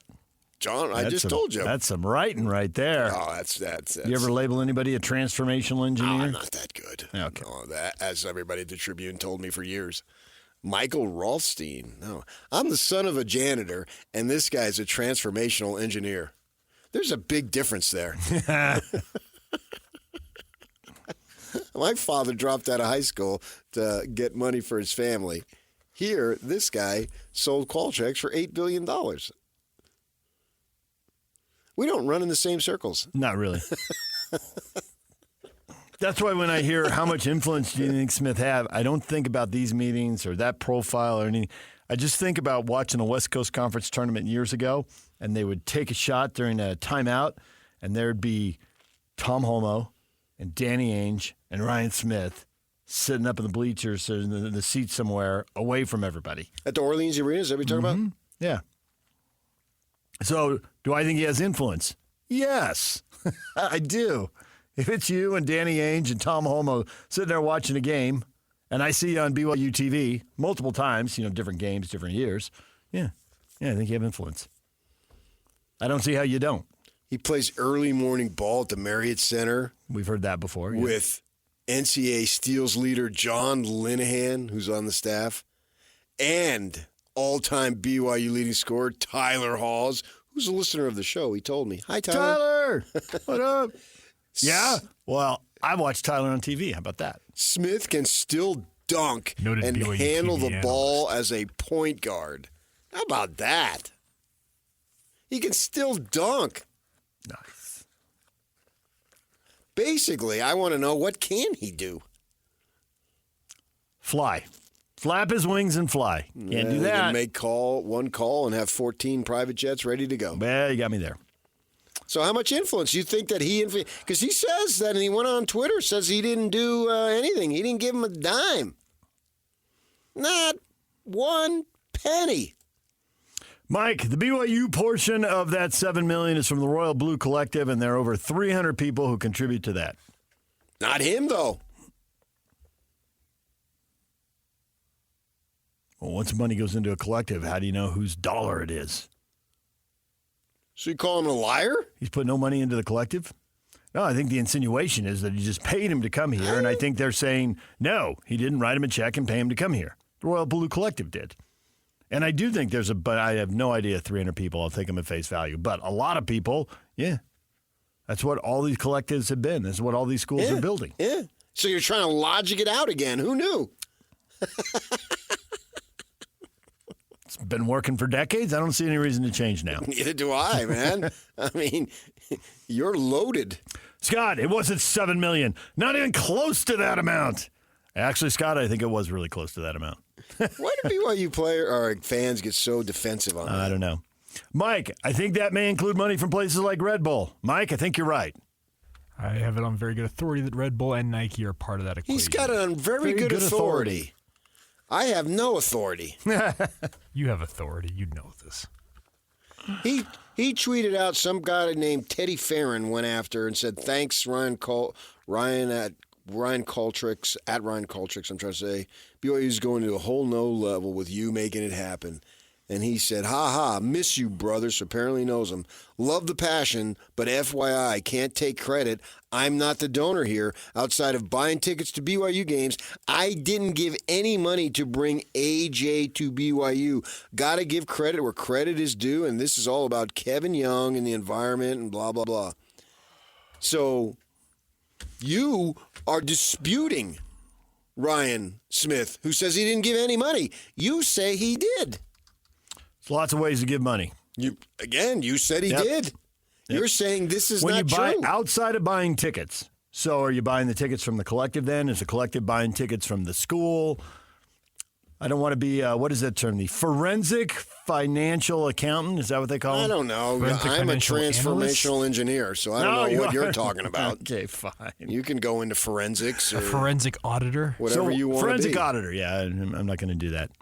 I didn't give any money to bring AJ to BYU. How much influence do you think Smith had?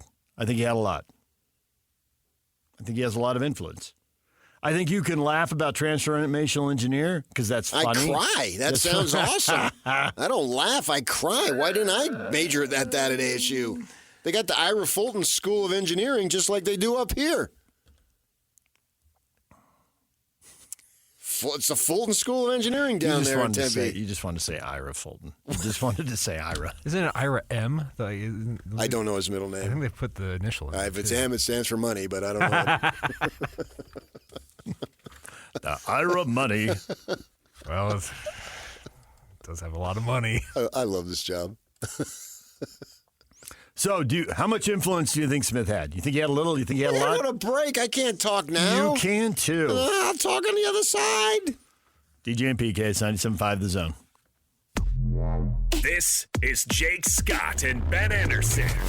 All right, Ben, the playoff is now set. It created some waves, and what is hilarious about SMU making it to me? If there was ever a year that they could have just justified putting in Alabama, this was it. Average Joe, would you rather watch Penn State, Alabama, or Penn State, SMU? Everyone's going to say Penn State, Alabama. I don't know what to tell you. Every single person would. Now, the way SMU lost that game made it really difficult to keep them out. If I'm Tom Homo, I'm going, you serious, Clark? Because you know what? If Alabama would have gotten in, Tom would have just gone, well, Alabama, SEC bias. I guess, we'll go enjoy playing Colorado. But they let SMU in. Tom's got to be like, wait, what? What?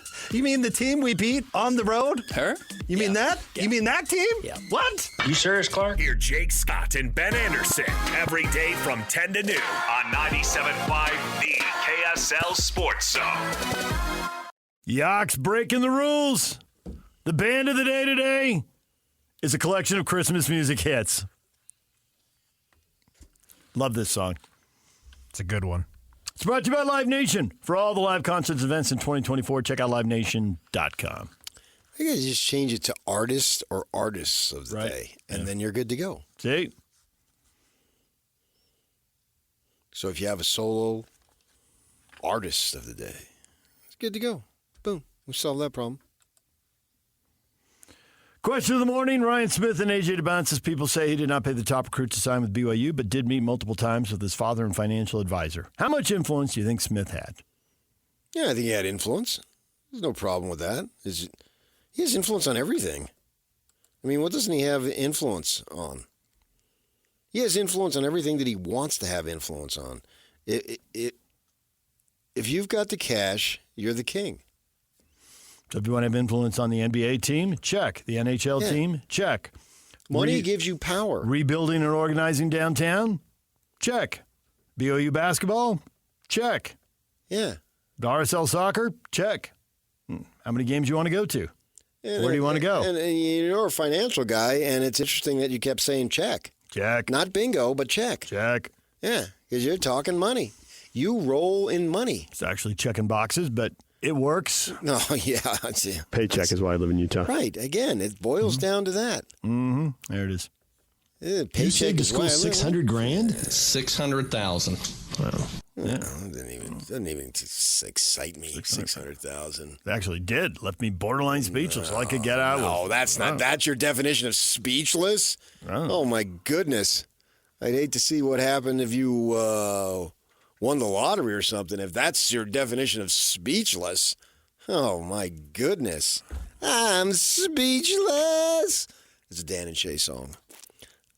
So, sure, he can have influence. Why else would he be meeting with Leonard Armato, who's a well-known player agent? Leonard Armato, and this kid's got in high school. That's why the money doesn't resonate with me at all. Because money's already been there. Money will continue to be there.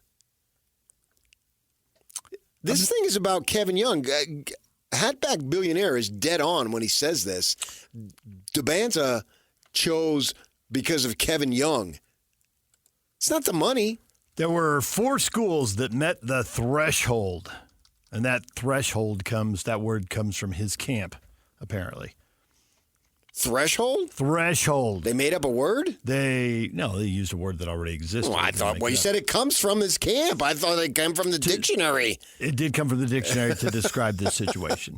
There were other teams offering the money. It wasn't purely about the money. You had to have the money to get in the discussion, but to close the deal, you had to have Kevin Durant say, that coach right there is the guy you want to play for, Kevin Young. That guy.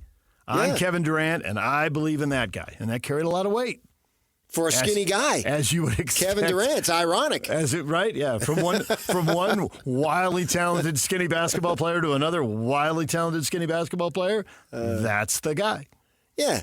So that's the story. The overwhelming story is that Kevin Young, right from the start, the very week he got the job, I think 48 hours into when he got the job, Kevin Young went after this guy, this young man, and his handlers aggressively and got the job done. That's the story. All the elite schools have the money.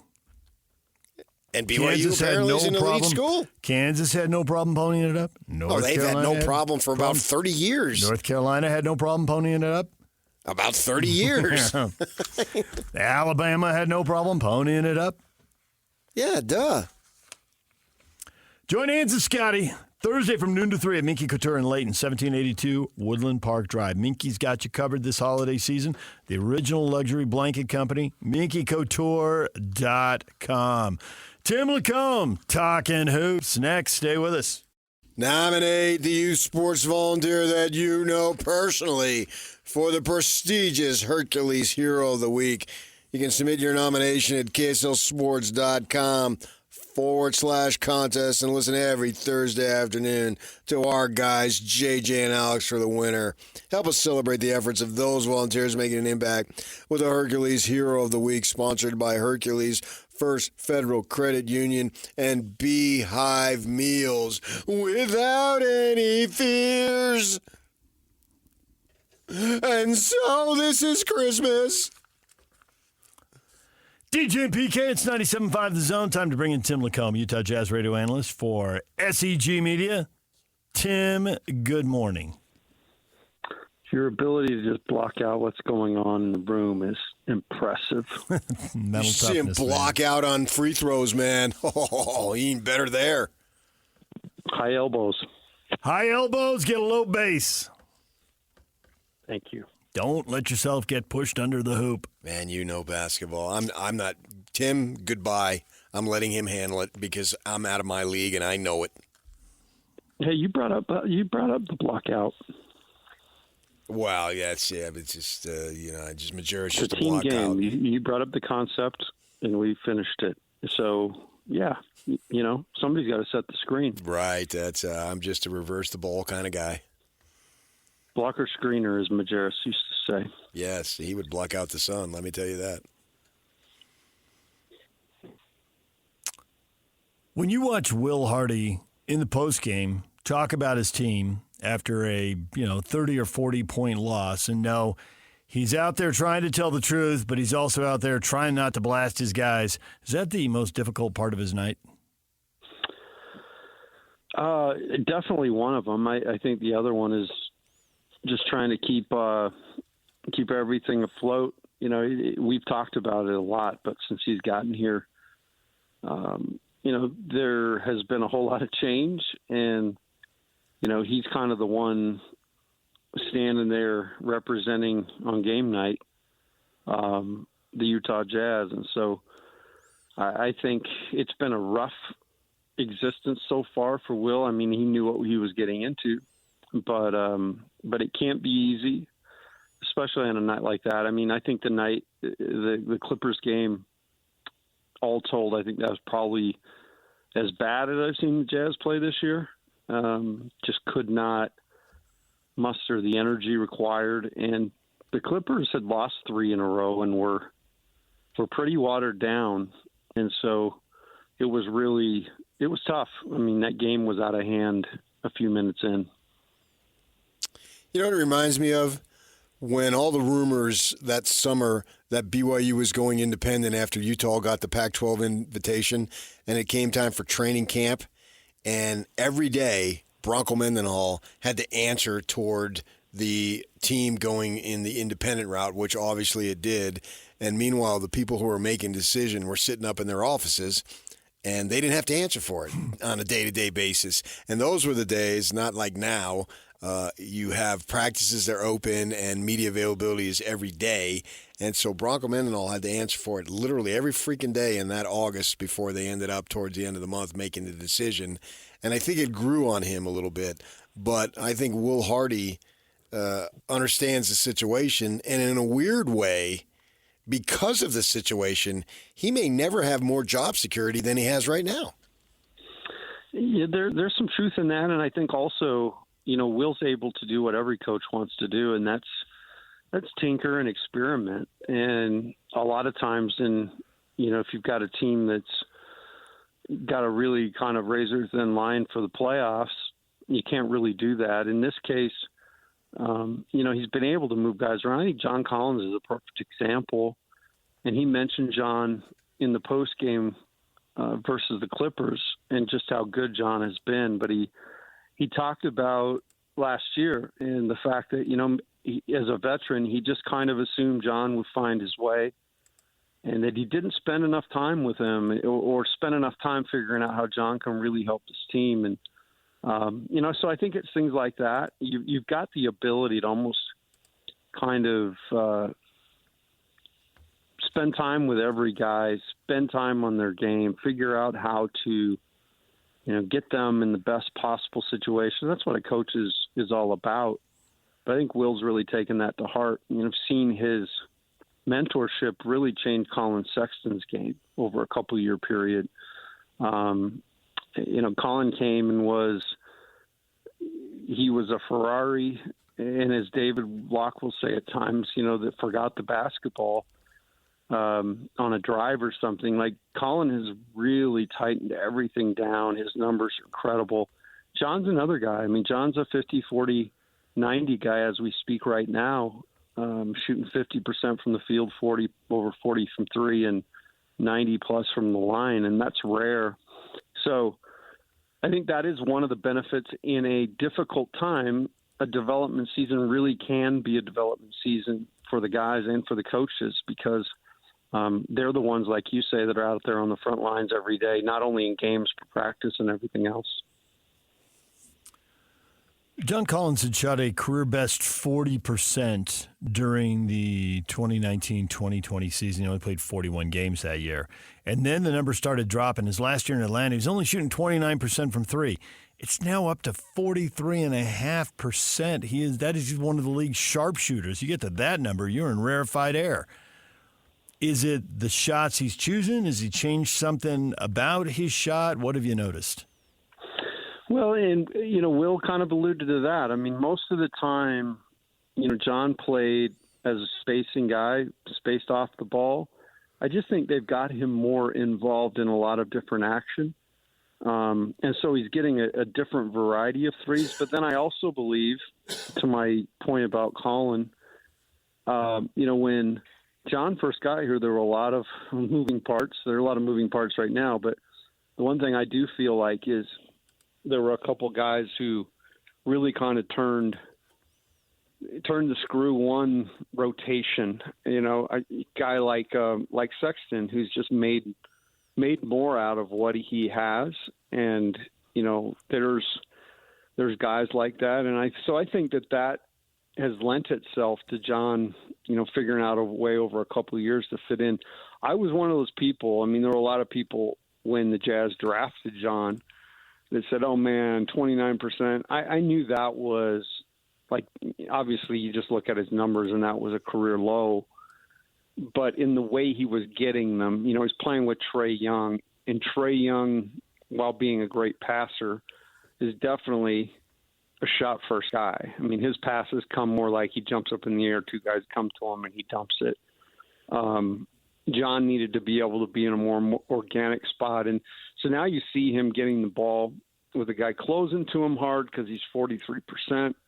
You can shot fake and drive it. But he has been, along with Walker Kessler, I think he's been the most consistent guy all year. And I just think Walker has resurrected from a really tough second year to kind of become the story of the year for the Jazz this year so far.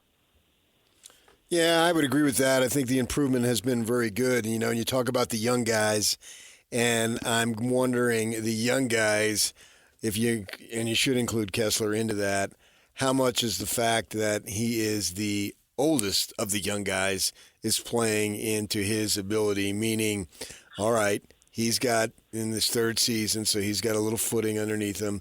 The other guys really don't. So get to the point where they have what he has, and that's tenure and experience in the league, and then maybe we can see some significant improvement. Yeah, and hence you have your, a couple of down years, because nobody really wins a ton of games with a bunch of young guys playing and feeling their way through it. I have seen a massive improvement in the last 5 games in Keontae George. And I've been watching him since day one. I was so excited at Summer League. But you get into this league and it takes a little bit of time, and you have to take the human element into it. When someone is expecting greatness and they struggle to find greatness, there's going to be some emotional stuff. But I think over the last 5 games, I think Keontae's something's clicked for him. His assist numbers are really good. His turnover numbers are down. His defense is noticeably more locked in and detailed.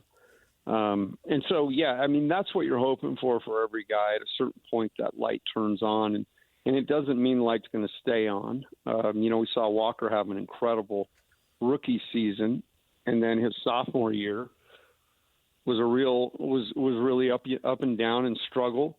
And so it's definitely not linear, but when you have a bunch of young guys, Walker, Keontae being the guys we're talking about, it's going to take a little bit of time, and that's going to affect your ability to win games. College hoop scenes, we see some glossy records now. How much do you see underneath it that makes you think this is going to be a special season, and how much of this is, well, teams usually start fast because they schedule themselves to start fast? Probably more that. You can take a look at a team like Gonzaga, and their record is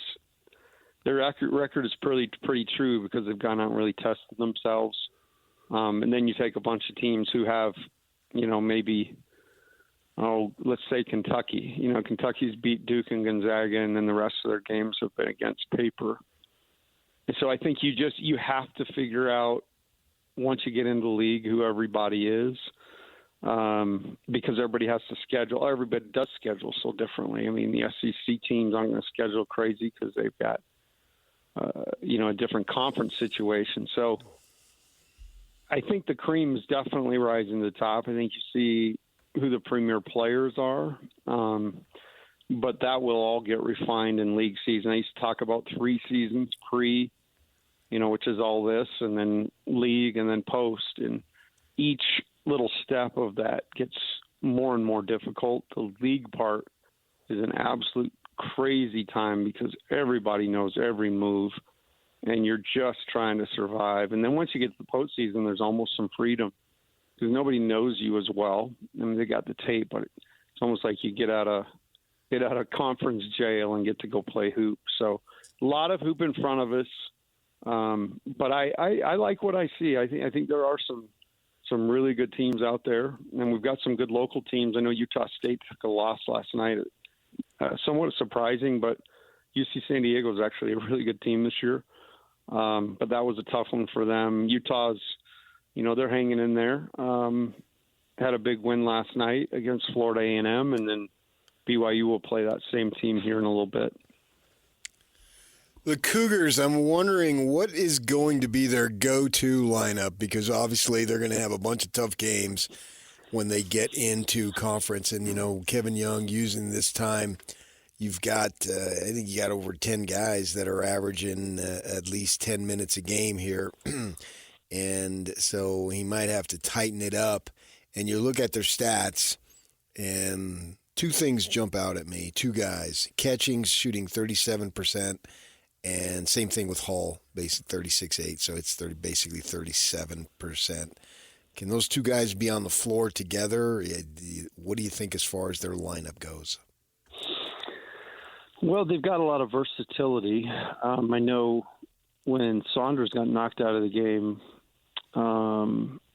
against Wyoming, they were able to go to the bench and bring in Baker, transfer from Rutgers, and he had a great game. I think that's one of the benefits is they do have a pretty deep lineup, but in terms of guys shooting the ball, that is definitely cyclical too. I think both those guys are better shooters than that, and I think that they need to. I think Yegor makes a difference for everybody. I think he just sets the plate for everybody. He's just an elite passer. They have great interior physicality. So I think that, him getting back will really kind of steady the ship.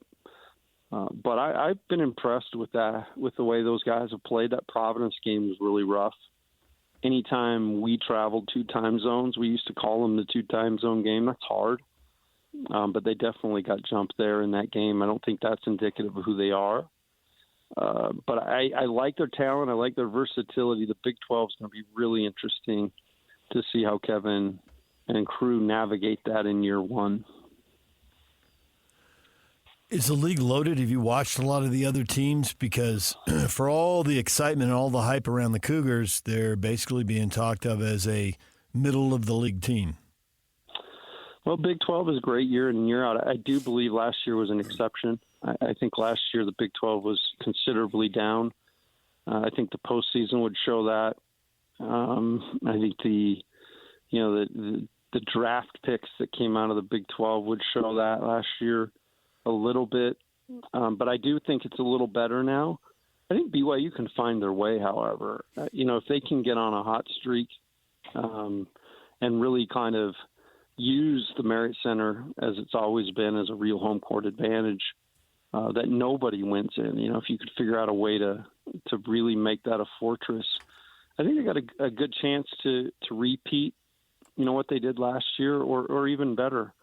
I do think BYU benefited last year from a very watered-down Big 12, and we'll see what happens this year. Yeah, but middle of the league gets you into the NCAA tournament. Nothing wrong with that. That's right. I mean, that's the beauty of it. Before we were thinking we had to, winning the WCC was like trying to climb Everest with Gonzaga there. But, even getting second in the WCC, you're on the bubble. Right. In the Big 12, you could be 6th, 7th, and you got a real crack. Oh, yeah. I mean, I would be surprised if they didn't put 8 teams in there and potentially all have opportunities to get to the second weekend. That's what it's all about here. If you got a program like this, whether you finish 5th, 6th, 3rd, it's all about what you do in the NCAA tournament anyway. And at BYU, I was thinking about that the other day. It's pretty wide open. I mean, Danny Ainge, obviously, their crew got to the Elite Eight. And then think about the players between Ainge and our group in 2009 that rolled through there and never won an NCAA tournament game. Right. I mean, that's insane. Actually, it wasn't Ainge. I'm sorry. It was Roger Reed's era. They beat SMU in the 80s. So between 80 and 2009, I mean, start thinking about the players. Travis Hansen comes to mind, a guy who played in the NBA. I mean, his team never won a tournament game. So the sky's the limit. I heard Justin Young, who's the director of player personnel, and Kevin's brother. April. Yeah, talking about playing in April, and April Fools. So that would be kind of fun. And I think that, getting a guy like AJ, April, maybe there's a connection there. Oh, I like it, man. That's poetic. Was Mike Smith there in 88? Mike Smith was there in 88. Yeah, he's going to talk to you about his NCAA tournament win then. Beat UNC Charlotte. Yeah, oh yeah. I'm sure he Overtime. has. And he has, I'm sure he has his points and how many field goals he attempted and number of times he was fouled. He's got an exquisite incredible memory. detail. He is detailed. His memory is insane. Mine, however, I remember glimpses. Well, we're going to get a glimpse of you again soon. The Jazz will be back in action Thursday night. Will we see you on TV? I saw you filling in for Mike the other night. No, they only do that, when it's absolutely necessary. The case for radio clause tends to have them choose somebody else. They keep you in a glass case of emotion, break glass in case of emergency. Yeah, and I'd like it when you come up and see me from time to time. There So you do go. it again. Okay, I will. Thanks, All Tim. right, guys. We appreciate it. Thanks. There's Tim LaComb, Utah Jazz radio analyst. When we come back, Cole Bagley, Utah Hockey Club insider. Utah Hockey Club at home against Vancouver tonight. We'll talk with him next. Accessing. This is Hans Olsen and Scotty G. Maybe Indiana's a place where you can have metal-piercing bullets. Can't imagine those are legal anywhere. Maybe they are. Metal-piercing bullets? Jeez. What are you facing? What's the guy with a metal suit? The Tin Man? No. The guy from Weird Science plays him. Something Jr. He wears a metal suit, and like I was going to say... RoboCop? No, it's the guy that wears metal and flies around. The Rocket Man. Rocketeer, sorry. We've given you so many guys with metal suits. You're not close. I'm sorry. Why are you mad at us? You have Google in front of you? Okay. I Man in metal suit. Iron Man. How did you guys not get Iron Man? All the Iron Man I could think of. Come up with 30 things with guys dressed in metal. 30. Truth is, I am Iron Man. Catch Hans and Scotty weekdays from noon to 3 on 97.5, the KSL Sports Zone. KSL Quarters for Christmas is underway. What this is raising money for local children in need. All of the money, 100%, that we receive is returned to the community to provide kids with shoes, clothing, and coats. You can donate online at kslquarters.com or at any Deseret Book location. DJ and PK, it's 97.5 The Zone. The Utah Hockey Club is at home tonight, hosting the Vancouver Canucks. 8 o'clock, the puck drops. We are joined now by Cole Bagley, and it's brought to you by Hercules First Federal Credit Union, growing stronger together. Cole, good morning. Good morning, guys. How are you? Good. We're all taking naps, getting ready for a late game. Oh, I'm just getting up, but I forget you guys are up at like 4 or 5, right? I never go to sleep, Cole. It never ends in this business. That's true. The Utah Hockey Club has been getting better results. To what do you attribute the more winning phase of the season? It's a good question. I think it's a handful of things. First off, the goaltending has been just superb. Karel Vejmelka was actually one of the goalies of the week this week, and his save percentage is up. I think it's up above 92% right now, which is just incredible. You have a goaltender that's stopping that many shots. The confidence is going to be really high, and that's what a lot of the guys have talked about. That's what Clayton Keller said the other day after they beat San Jose, and Coach talked about. The confidence is high and it starts in the net. When a goaltender has your back the way that Vejmelka does, and mistakes aren't as costly. You play with a different type of confidence. So, the goaltending definitely would be the first thing. Second, I think you're just seeing the development and evolution of Dylan Guenther and Logan Cooley. Guenther is leading the team in scoring. And in overall points, he's leading the team in a whole bunch of other offensive statistics. Logan Cooley is an incredible maestro. He's so good with the puck. His vision is elite, and his passing abilities are very, very he's very skilled in that aspect as well. So that would probably be the second thing. And then third, you're getting really solid contributions from the fourth line. Kevin Stenlund and Michael Carcone, Alexander Kerfoot. When you're getting when you have a team that for the most part, top to bottom, is producing on every single line, you're going to be tough to beat. And for the most part, that's what the Utah Hockey Club is getting right now. And, you're seeing the results, 6-2-2 over the last 10. And, looking to keep that streak going tonight and hopefully push themselves into a wild card spot. Yeah, you got Vancouver there. They have the top wild card, I think.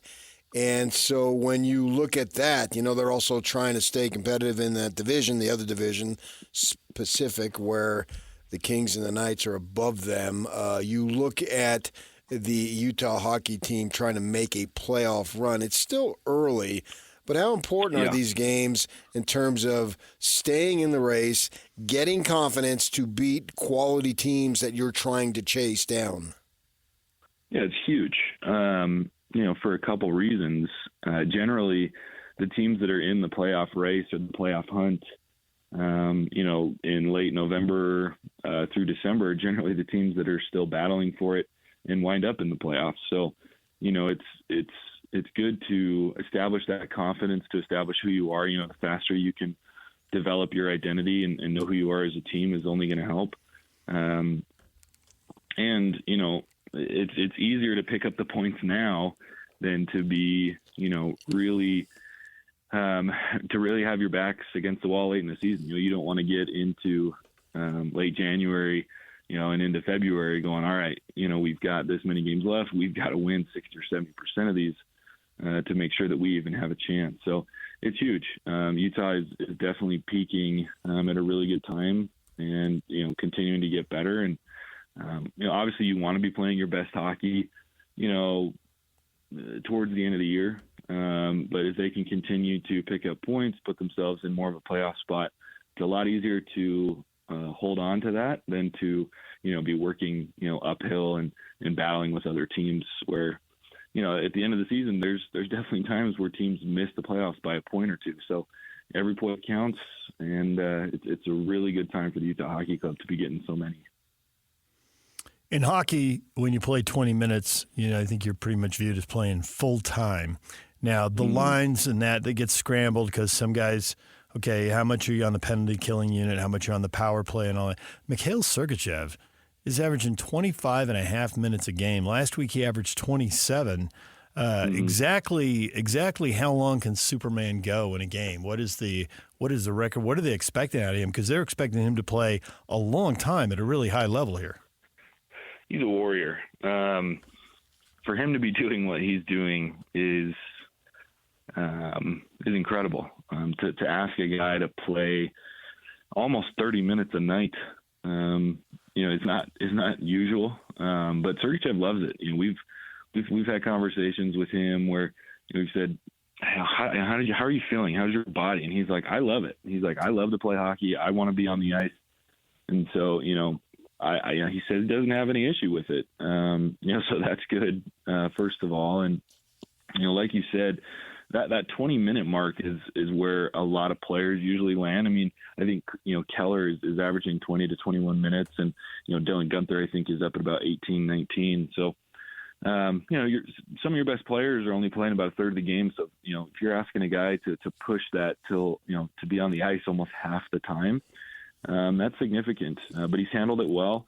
I think he's been a critical piece of, you know, this organization and team making the strides that they have. You know, when you have a leader like that, which is part of the reason that he's now wearing the alternate Captain A on his sweater, you know, it boosts the confidence, right? You know, it's like what Vejmelka's doing in net. You know, for the boys to see Sergachev, you know, take on that role, play so many minutes, play them well, and, you know, not complain about it. I think it speaks volumes to the type of leader that he is and the type of player he is. So it's a big deal, and I don't see any reason why he can't keep doing it. We often hear in sports that the teams take on the persona of the coach. And you got Tocchet here, who's the coach of the Vancouver team, and he was a tough guy when he played and known as a fighter. He developed more into that, but early on he was certainly known for that and then became more accomplished as his skills developed. What do you see in Vancouver in terms of them being able to take on the role and the way and the manner of their coach? Yeah, I mean, they're a fairly physical hockey team, but I think their identity has shifted a little bit this season as compared to last. You know, they had a decent year last year. They had a pretty – I think they surprised some people, you know, as tough as they battled in the playoffs a year ago. But, you know, it's rosters are always changing. Identities are always shifting. You know, a team can play one way one season and the very next they can be completely different. You know, it's like what we're seeing in New York. You know, that team won the President's Trophy a year ago, and now, you know, the sky is falling. And so, yeah, I think, you know, to your point, I think a lot of teams do take on kind of the persona and the characteristics of their coach. I don't know that this Vancouver team is quite that way as they were last year, but there definitely, you know, are certain aspects of their game that you know, kind of mirror the way that he is. You've got a stretch here of home games. When they were struggling earlier in the year, it felt like you could feel them cranking up the intensity. You literally feel it coming through the TV as you watch the games. Do you think there's going to be a focus here on, okay, guys, we're at home. Yeah, it's been early. Maybe the schedule's been a little tougher. The better teams have come through. But it's time to start stacking up the wins at home. Are we going to feel that intensity ratchet up when we watch them play 4 out of 5 at home? I think so. Most of the guys that I've talked to over the last week, have all kind of mentioned without being really asked about it as much. They want to win, for the home crowd. They realize that, they haven't quite been as good at home, which you're going to take the wins where you can get them. And, for them to have had as much road success, to be looking at a record on the road of 10-6-2 is one of the best in the National Hockey League. But, you flip that and they go 4-5-3 at home. That's one of the worst home records in the National Hockey League, if not the worst. And so, there's a couple of things to consider. The first 10 or so games that these guys have played at home have been against the best teams in the NHL. Washington, Carolina, Vegas, Edmonton, Colorado, Calgary is a decent team. And so it hasn't exactly been easy. They played Dallas and Minnesota. And so now it kind of softens up a little bit. You get Vancouver, who's a good team, but they're not elite. You get Anaheim. Dallas is still very good. Colorado obviously is a good team, but, they're capable of being beat. So, the mindset is these guys want to perform at home. They realize that, they kind of feel like they've let the crowd down, in that aspect. And so I think you're going to see a lot of extra effort. These guys, they're doing so well on the road, which is great. It's keeping them, in that playoff race. They're picking up points, but, they want to do the home crowd proud and pick up some wins and continue to grow that fan base, right? It's I know there's been some fans that have been a little frustrated with the amount of games they've gone to this season, and all they've seen their team do at home is lose. But like I said, it's been a tough schedule early on. It softens up.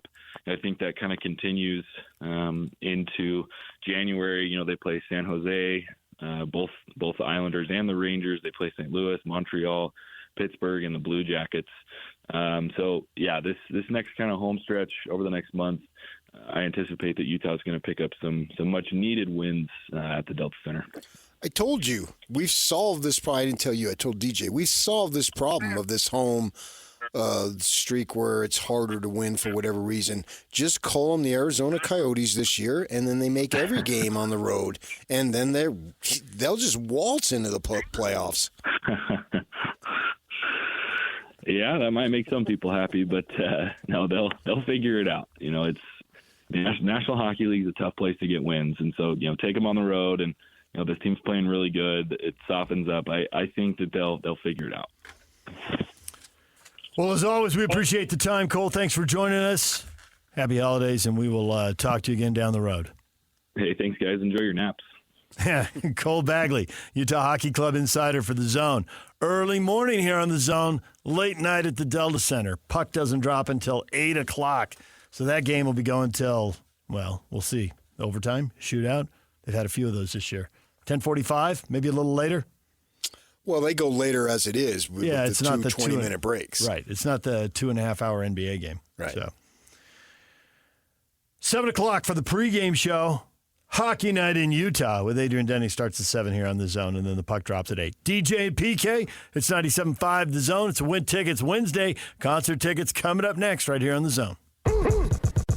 Ladies and gentlemen, may I present... This is JJ and Alex. Let's start off with the good news of Kyle Whittingham coming back. Tell me what that means for this Utah team, and what kind of legacy are we going to see Kyle Whittingham hopefully set himself up for this next season? He's worked too hard. He's accomplished too much of that program. He's the Lovell Edwards of Utah football. You think he wants to go out 5-7? Of course not. The challenge for Kyle Whittingham now is to come back with a renewed energy and vigor to turn this program around. Kyle Whittingham has to rebuild his own program. program. There's a lot of changes already. We're up past 15 players that are in the portal. He's got a brand new offensive coordinator in Jason Beck. Utah looks completely different now than they did even 3 or 4 weeks ago. This is going to be a lasting part of his legacy, is to turn around the program that went 5-7 and turn them into something special next season. And a lot of work Alex is going to have to go into that. Catch JJ and Alex afternoons from 3 to 6. Presented by G2G Bars on 97.5 The KSL Sports Zone.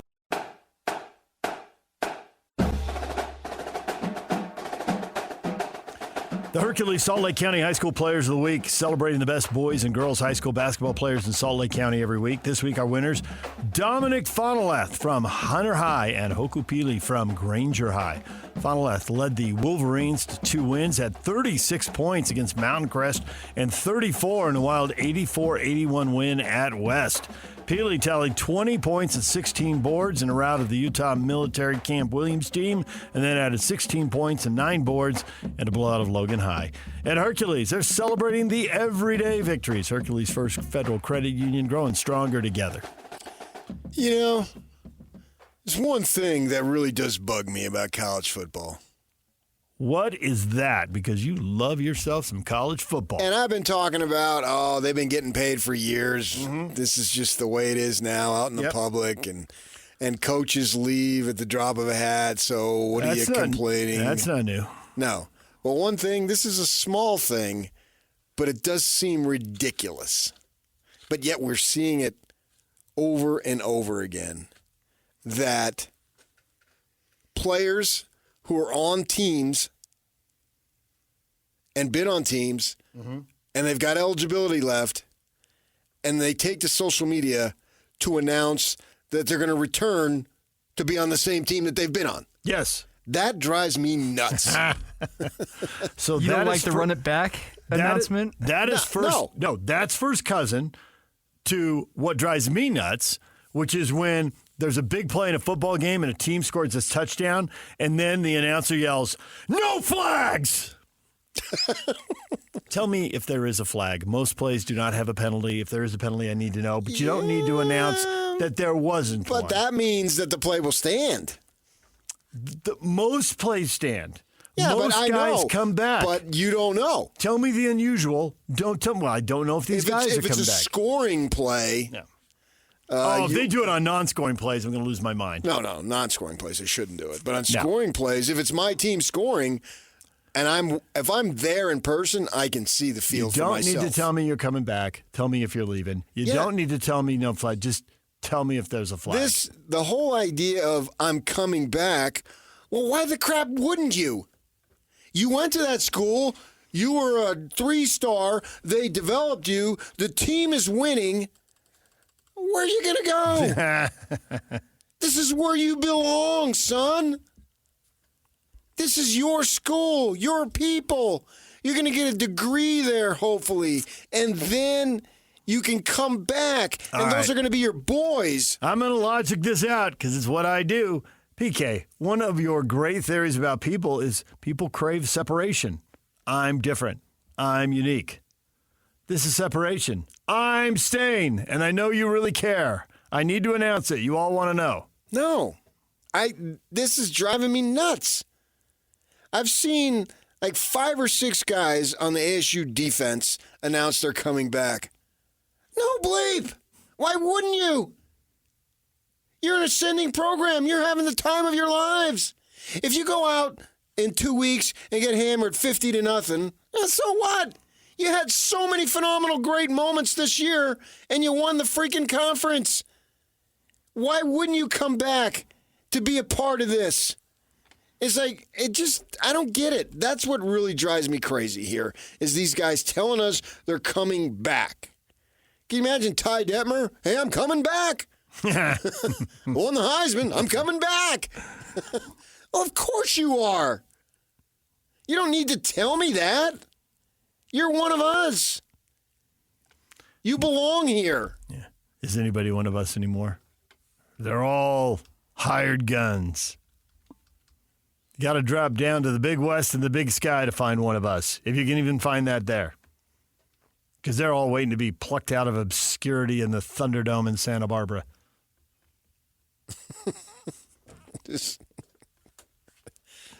Not everybody has to leave. You'd like to think. There's got to be some, and there's got to be a majority of. It would be best for the program if that were true. Well, I think it very rarely we'll see going forward, because we're still in the embryonic stage, that in, say, 10 years from now, when we have 15 years from now, when we have a 10, 15-year sample, I would think that the majority of the rosters would be retained. You'd like to think that is true, and I think we may have a new set of rules by the time we get 10 to 15 years down the road. I wouldn't be surprised if players become employees at some point and sign 2-year contracts. Yeah, but big deal. The coaches sign contracts. And they bolt. Yes. All those contracts have outs in them. These may not have outs in them. Not all contracts have outs in them. So you're going to go to court and force an 18-year-old? Yes, take that 18-year-old to court. That just seems so unlikely. All the stuff they got, could you imagine that? That'd be awesome. Do you think that they will move this transfer portal back so everybody transfers February 1? Well, then they'll complain about in February. This is a nonstop well, at least complaining. The season would be over. At least don't have people leaving during the season, because that seems ridiculous. And I thought that's where you were going to go when you started this segment. With it's a small thing, I know it, but it bugs me. No, and I thought I really this is did far think, smaller. What bugs me is far smaller than that. I thought you were going to go on the you're leaving a playoff team. I mean, if you want to leave, but at least wait till the playoff game is over. No, but the system forces them to do it. I get it, and that's I don't why, have any problem with it. And that's it. why I thought you were going to say it's a small thing. You know, it bugs you because you're used to the pro sports model. Guys stay the whole season, and then everybody does whatever they do. They re-up, they leave as a free agent, they get cut, and they have their surgery and end their career, whatever it is. And I thought that's where you were going to go, but I was wrong.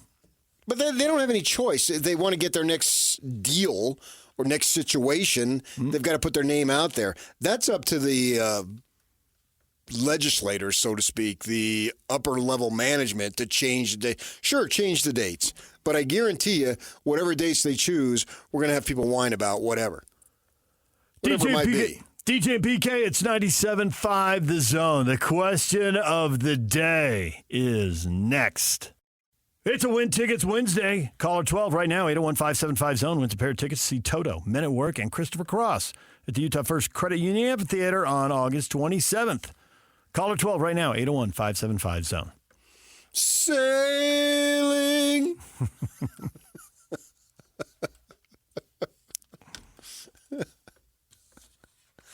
I once had someone very well known in this community tell me, oh, yeah, his wife just loved Christopher Cross. And this guy is not a Christopher Cross fan. No, so they had a little friction in the marriage, I'm sure, over that very thing. We got to listen to that again? Can we drive separate? I think they were dating at the time. Okay. I'm pretty sure. And it was told to generationally, you're identifying who this might be and ruling some other people out. I'm not identifying anybody. Okay. But it was told to me as, can you believe it? Yes. She was a soft rocker. He was a hard rocker. Classic. Question of the morning. Ryan Smith and A.J. DeBounce's people say he did not pay the top recruit to sign with BYU, but did meet multiple times with his father and financial advisor. How much influence do you think Smith had? I think he had influence. Well, yeah, who would have had to have influence? Why would he meet? Why would he meet for an hour if he didn't have influence? The financial advisor? Right. Yes. But I do think the bigger story is that this kid and his folks chose Kevin Young. I think the most influence goes to Kevin Durant.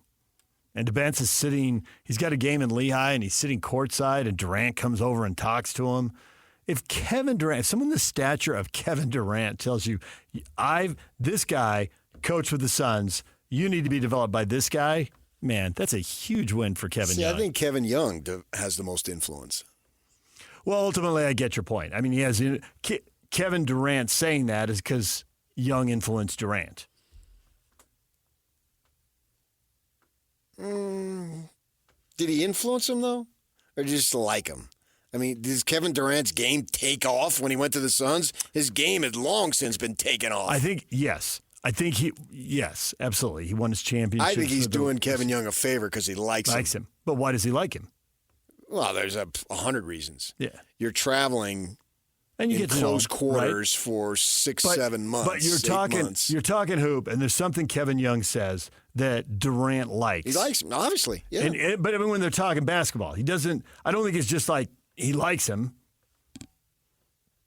but he likes talking hoops with him. And probably likes him as a human being too. Right, he probably does. And what he tells him about basketball makes sense.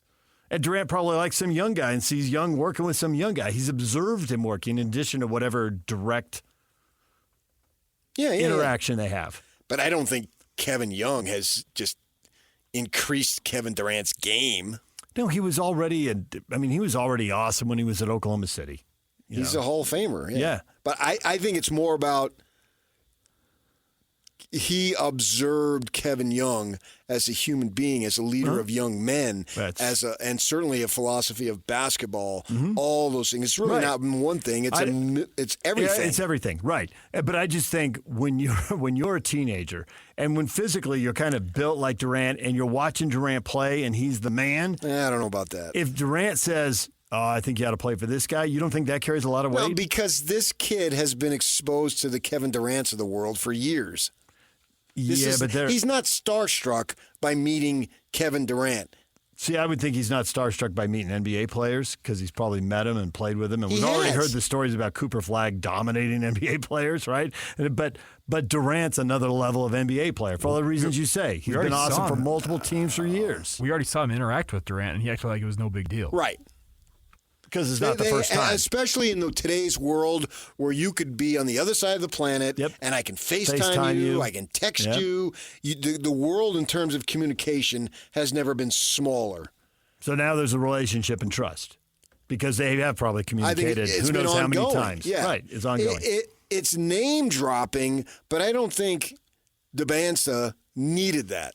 I think that was just another thing. I don't think that was the tipping point. He meets with Kevin Young, already has a good vibe, and then Durant's like, and that's because he's awesome. AJ's dad, Ace, liked him, and I think that it sends a message. We talked about this last week where it says, I'm serious here. I'm going to the most sober school in the history of sober schools that play high basketball, right? And they... Obviously. Right. And we always make fun of it, but in a lighthearted way. And it sends a message to NBA people. I'm not here to, as Jerry would say, jackpot around. I don't care about that stuff. I care about getting developed. I'm going to get there in the summer, and I'm going to leave in March or April, and I'm going to be here to basically go to basketball boot camp. And the Big 12 helps a lot, as it should. Right? That makes sense. You'll play against the best. There's no way he's going there if it's the Big West or West Coast Conference. Yeah, it's just not happening. And so all those things in there. And I think that Ryan Smith probably presented it that way. Interesting. I'm interested about the financial guy, Armato, who's a well-known name. I know the name. You know the name. I do. As a matter of fact, it was odd when I heard the name because I thought I haven't heard his name lately. There was a time like he was the kingpin. No, he was like right there with Falk. Yeah. In terms of basketball.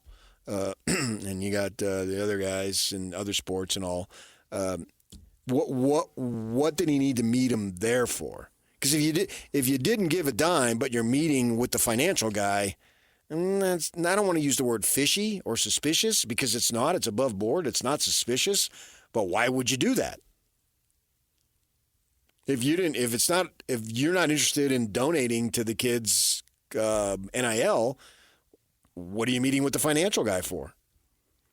I mean, I guess there could be all kinds of reasons. There's reasons I can't come up with any. Well, there's reasons boosters at other schools who have helped high-profile players invest their money and given them advice, help set them up for life. I mean, there's all kinds of life advice. Yeah, but this kid's already set up for life. Yeah? He's already there.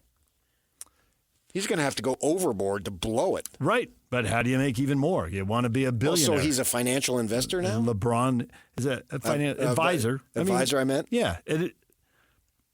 That wouldn't be the first time a booster played that role, and I'm sure you have specific stories about that. Well, then meet with Steve Young. For that matter. That'd be another good person to meet with. Yeah, he's in the world of high finance. Is it venture capitalist or capitalist venturist? I never capital venturist. Venture capitalist, I think. I came from a janitor stock, so I don't. You can read. We were PK. paycheck to paycheck. Yeah, that's true, but you can still read. But I don't read. You could. I can read, but I don't. I choose not to. Venture capitalist. Either way, that sounds way out of my freaking league. People who've got a lot of money investing in it to make even more money. Good on them. Right. And maybe DeBounce is going to go down that path. He's going to make a lot of money in the NBA, invest it, and he's already make making a lot of money. He is. You're right. And he's going to make more than that. And he's going to invest it and make more than that. It's a wealth machine. Yeah, but I'd be interested. Did you meet with Alabama's venture capitalist or capital venturist? That would be stop. That would be intriguing to know. It's like, how deep did these meetings go at Kansas and North Carolina? Or does he not need to because he's been moving in that world for a long time and he already knows those people? I'd be interested in knowing that too. Well, then why did he meet with Smith if he already knows those people? Well, I don't know that he's moved in this world and knows the people. No, he has. He's been around for a while. He has. This guy he's more of a Utah than letter carrier. I'm talking about Leonard Armato. Armato, maybe he doesn't need to meet with North Carolina and Kansas as high-end boosters because he already has. Whereas Ryan Smith is relatively new billionaires on the block? Right, exactly. New billionaires on the block. Leonard Armato's like, I've been meaning to meet with you for a while. I've heard about you. I don't even know if they talked about DeBanza the whole time. He may have talked about, so what's it like owning all these teams in Utah? It's fabulous, let me tell you. A minority owner, a majority owner. Hey, get us some food here, would you? Yeah, right. Playing hoops with Dwayne Wade, owning all these teams. Leonard Armato's been doing this for a while, so I'm sure he's got a list of questions he goes through, but he knows a bunch of stuff already. At some point, he might have been, tell me about rebuilding downtown. Smith's a civil engineer. They mean a transformational engineer. Yeah, but that's on top of it. You got many titles. Okay. He's deciding how we're going to live downtown? Where the road or the walkway is going to go. What building's going to stay or go. Yes, it's being buried. Not the first time we buried a street downtown. 300 West, apparently. I'm just more important than them burying the Lakers. There you go. That's what I want to see one of these years. David Locke just shouted amen. Yeah. Right. I hate the freaking Lakers. I love power. I don't have any, but I love it. But I want to see the team win. When's that going to happen?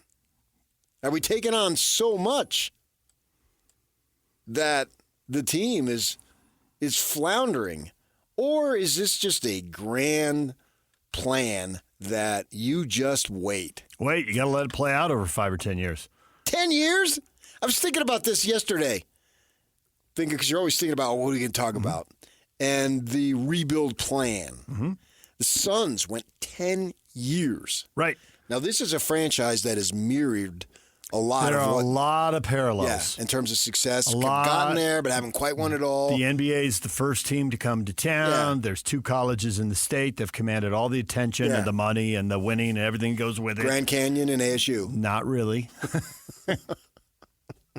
And then other teams are like, oh, the NBA's there. Maybe other leagues are thinking maybe we ought to go there. And exploded in growth and all that stuff. And they've both been to finals and lost heartbreakers and not won a title yet.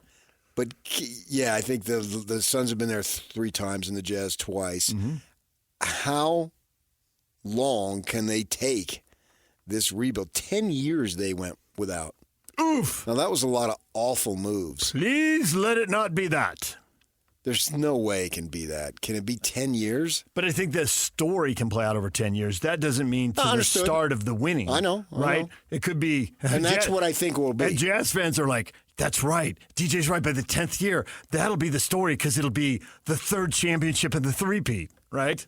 The story. A story for someone who gets drafted now at 18, at 28, they're going to be in the prime. The story's going to go on 15 years if they play their whole career. Well, here, yeah, you go that way. Who they're traded for. But then the next year they'll get new guys. There'll always be guys who will be under contract if they want them to be for 8 or 9 years, unless they change the rules.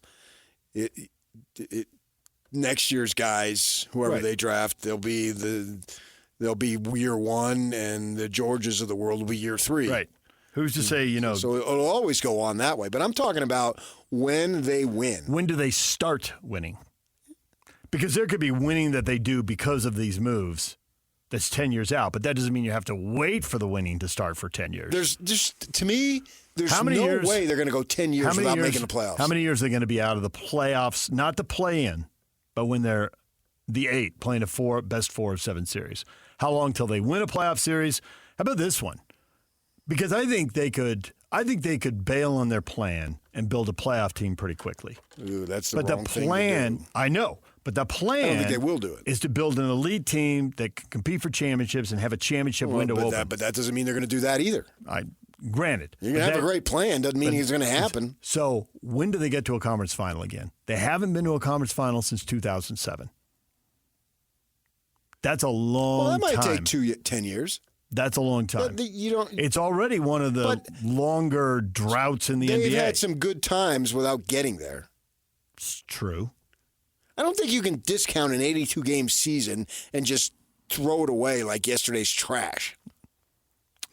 Agreed, and yet the regular season seems to be diminished all the time. I understand and you're talking to someone who's held on to the 82-game season as tightly as possible and the regular season as tightly as possible to the point it's frustrated you at times. Okay, put your hands down.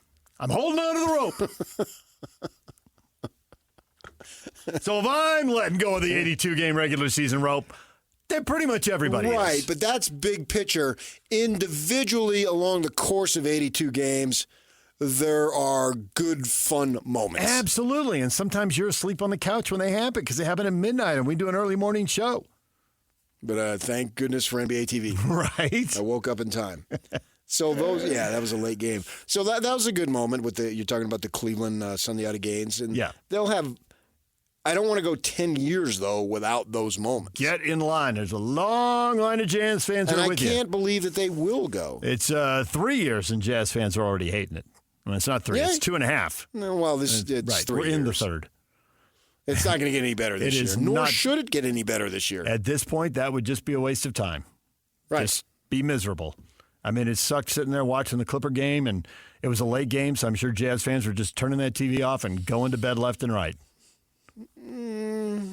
Yeah, I think that's in the moment, but I think it's easier to understand this year that there's big-time players, and they need to get one of those big-time players. And then they need to get another one next year. So you're saying 4 years?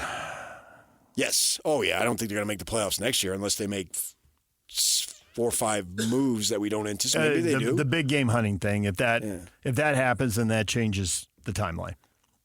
No, I would expect – I think the most I'm willing to go is 6 before I start to get antsy.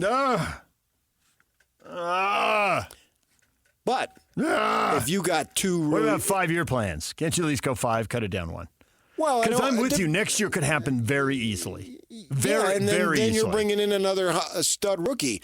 What are you going to expect him to be, like 1? LeBron or Magic? I know. No. But I do wonder along the way, even if they don't go big game hunting, if there's some medium game hunting and the young guys can play right away. If they're ready. Right. And maybe they do, because maybe you look Kessler, this is not a fluke. Kessler's a player. Markkanen's a player. George is a player. To name the 3. And then they feel like, hey, we got a little bit here. They got Sexton and Colin Sexton, and you got John Collins. I'm just not sure about Sexton. But enough to make a playoff. Playoff or playoff push are 2 different things. To win 45 games and be in the playoffs. Okay, 45. I like that. I like that number. That's something I can hold on to. And depending on who's coming in and all that, guys' roles change. Guys who are starters now could be bench guys then, and they could be good in the bench guy role. Maybe asking them to start and finish games and win 45 games and get to the playoffs is too much. But ask them to come off the bench, you tweak their role a little bit based on who you're adding to the team. I just think that 45 next year is outrageous, and I'm not sure about the year before. Without trades along the way. And not necessarily the whole big game hunting. You got to get some 6-time All-Star, which would be great if they get him. That'd be great. That's not going to happen. I agree. So those guys don't get traded. It seems unlikely, right? But can they get somebody who's a pretty good player? That's why I'm saying medium-sized hunting. Yeah. Not the grizzly bear. Here's the deal, man. We've seen this in the NFL, and we're hearing hints of it with Shedeur Sanders. I'm going Eli Manning. I'm not going there. Don't draft me. I'm not. It's not happening. Right. AJ. Hey, NBA, I'm only going to one place, and that's Utah. So don't draft me. I'll go overseas. How about that? Would that, you talk about the Big 12 being upside down where worst was best and best was worst. That would be the flippage of all time. I'm not going to the Lakers. It's a dysfunctional organization. Right. Jerry Buss. I want here. Leonard Armato told me that Jerry Buss did a great job of running that organization, but it hasn't been the same since he's gone. I'm only interested in playing for the Jazz. I think that's what was going on in that conversation. Oh, that would be something, now wouldn't it? You're talking. Wouldn't it be something? That would be great. That'd be hilarious. Next thing you know, we'll have casinos west of town. Well, we do. They're in Wendover. Not that far west. Not that far west of town. All right, DJ and PK, it's 97.5 The Zone. Everything you missed in this show. Tim LaComb talking hoops. Cole Bagley talking hockey. We'll get to all of that coming up next. Ethan Millard with Teton Wealth will be in studio with Hans and Scotty today to help you with your retirement plan. Tune in or visit retireteton.com. This is Jake Scott and Ben Anderson. Joining us now, insider and a friend of ours, Kristen Peak. AJ DeBonsa does commit to BYU. What's the likelihood he is the number one pick? The 2026 draft has the chance to be very, very special. The 3 players projected at the top have the chance to be cornerstone players in any NBA franchise and multiple-time All-Stars. And that's AJ DeBonsa, Darren Peterson, and Cameron Boozer. If you are a team, maybe the Jazz, who are looking for another rebuild piece, next year's draft is going to be very special. I know these hypotheticals are difficult, but would AJ DeBonsa be the number one pick in this year's draft if he was eligible this year? Over Cooper Fleck? Yes. No hesitation, yes. Hear Jake Scott and Ben Anderson every day from 10 to noon on 97.5 The KSL Sports Zone. Join JJ and Alex today from 3 to 6. They're at Doug Smith, Mitsubishi, 495 West Main Street in American Fork, just off I-15. No one knows Mitsubishi like Doug. Been talking about a lot of stuff this morning. A little hoop with Tim LaComb, Jazz radio analyst, former BYU assistant coach, Ute staffer. He is ready. The first season is over. The second season is about to begin. The non-conference, the preseason, the non-con. Almost done. Talking about college hoop, obviously. The conference season, he is looking forward to that. Oh, for sure. Real tests. You got teams, local teams, I don't know, depending on how you count it, 5 to 6 to 8 gimme games, money games, however you want to count them up. Let's get through that. And we're almost through that now. Mm-hmm. As for the Utah Jazz, he's big on Walker Kessler. He is big, 7 feet. Year 3 is looking good. Yeah, and I don't think it's any accident. He's also the veteran of the kids. Yep, the third year. It's all clicking. It makes sense now.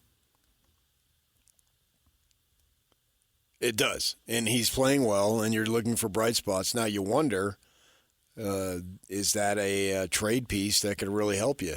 Everyone should be a trade piece. Doesn't mean you trade them. But depending on what you're getting back, everybody should be available.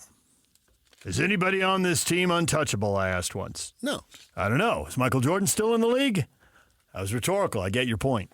Jordan's not getting traded, but as long as he's in the league, you are not untouchable. Right. Yeah. So you want as many guys to play as well as you possibly can, as they possibly can, even if you don't intend to keep them. It doesn't seem to me that the combination of George and Sexton is something that you would go with over the next 6-7 years. Maybe I'm wrong, but I doubt that you are wrong. Something is going to happen along the perimeter, along that guard line. Right. So that's the It'll be interesting to see how many of these guys are here in 3 years. Because you can go to any 3-year period, any NBA roster, pick whatever team you want, and you might be surprised at how much change you see over the course of 3 years. I don't think you are. A lot of guys people come understand that that's what the situation is. That's the way they do things. And it ought to be true here. More so here than normal. Sometimes that gets in the way. We talked about earlier how the Suns, which had been a great franchise for many years in terms of being competitive, they went 10 years without making the playoff. And the problem, to a large extent, they drafted crappy, and then the one year they won 48 games, did not make the postseason, and then made a bunch of moves that didn't work. So sometimes you don't want to do that either. You don't want to get crazy and make some crappy moves. So a lot to be decided as we go forward, and the situation being you just better have patience. And nobody wants to have patience beyond a year or two. But you got no choice. So there it is. Deal with it. Great. We talked to Cole Bagley, Utah Hockey Club insider. He believes the home results are about to improve. The schedule was tough early. The team's playing with more confidence now. And although there are some good teams coming through town, there are also some games that are clearly marked as winnable. So he's expecting improved results on the ice at the Delta Center here. Well, in we the coming stand to weeks. reason, yeah, if your team is winning and starting to play better, then there's no reason why you're not winning at a venue which you play most of your games. It doesn't make any sense. I don't get it. And I don't think I have to worry about getting it because I think it'll take care of itself. So I'm not even going to think about it. Out of my mind completely. Don't even bring it up. And then we talked to money and influence. Which, the more money you have, the more influence you have. It's amazing how that works. Ryan Smith and AJ DeBonce's people say he did not pay the top recruit to sign with BYU, but did meet multiple times with his father and the financial advisor. How much influence do you think Smith had? I think Smith went along the way of Kevin Durant. You want to play for this guy. He's an up-and-comer. This is his chance. He's now ready to make his mark as a young, first-time college coach, and you want to be a part of it. And then also, too, I would think that if you're meeting with a financial advisor, it's like, yeah, they'll cover you. We got you here. You good. And I'm wondering, there's and Ryan Smith has made this known because he feels like BYU helped him at a time of need, and so he is 100% loyal to BYU. But I wonder if it was a situation, and this is sports radio just talking out loud here, no facts, that Tom Homo didn't need to go to Ryan Smith on this one so he can say, well, I didn't contribute any money because I didn't have to, whereas if they needed him to, he would have. I can see some truth in that. Because he's already said, I'll do whatever BYU needs me to do. $7 million is a lot of money. I don't want to say $7 million is not a lot of money. But in what it takes to run an athletic department and what they're projecting it's going to take to run an athletic department 3, 5, 10 years down the line, where this is going, the amount of boosters that you have to have and the amount of money you have to be bringing in every year, you got to be way beyond having one very wealthy completely committed booster. Well, don't they talk about an endowment, and you hear schools talk about that word? Yes. Which means it goes on forever. This is what Stanford has, right? Right. And so, all schools have it, but Stanford and Harvard have it to a mammoth degree. Yeah. So the money just keeps, it's like a rollover contract for a coach. Yeah, the athletic. It's always there. D1 Sports has moved way beyond having one big money booster. Especially if you want to be one of the 40 or 50 college football teams that's playing meaningful football, the most meaningful football. Yeah, if you want to do it every year, maybe you can catch lightning in a bottle. Right. I mean, the Sun Devils sort of did that this year. Remains to be seen. But are they a one-hit wonder? SMU caught lightning in a bottle, but they plan to sustain it. And there's a big story out you can read now. Google SMU football billionaires. Yeah, I know, but that's a different situation. Line it up, but that's what it's going to take to compete. That's who you're going to be competing with. Well, I know, but that's what it's like. going to be there. But I don't know that it's going to be there in Tempe. That's what I'm saying. Yeah. I don't have any concern about SMU. But the Devils.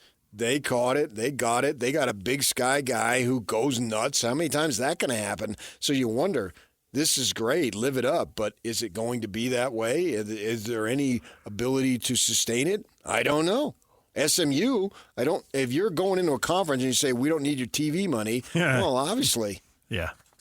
You got that covered. But that's a whole nother ball game over there. The Milwaukee Bucks won the NBA Cup with a 97-81 win over Oklahoma City. Who has this NBA Cup thing figured out, PK? Darvin Ham, man. He was the Lakers head coach when they won it, and now he's an assistant under Glenn Rivers, and so they got it. He's 2 for 2, man. I mean, they're going to give away the MVP is going to be the Darvin Ham MVP trophy. Bucks have won 12 of the last 15 after a horrible start. Are they figuring it out? Year 2 of the Damian Lillard experiment. I think they got the Middleton come back. It's more about just getting the guys. Yeah, they had Middleton when they won the title, and he's been hurt more often than not since then. So I tell you, I don't pay attention to standings until Christmas, which is just 1 week away. So then I'll start looking at standings. And then you got the trade deadline, and you see what's available, and then they do those buyout things if guys can go there and all that stuff. That always seems overhyped. Well, for good teams who don't need much, it can be important.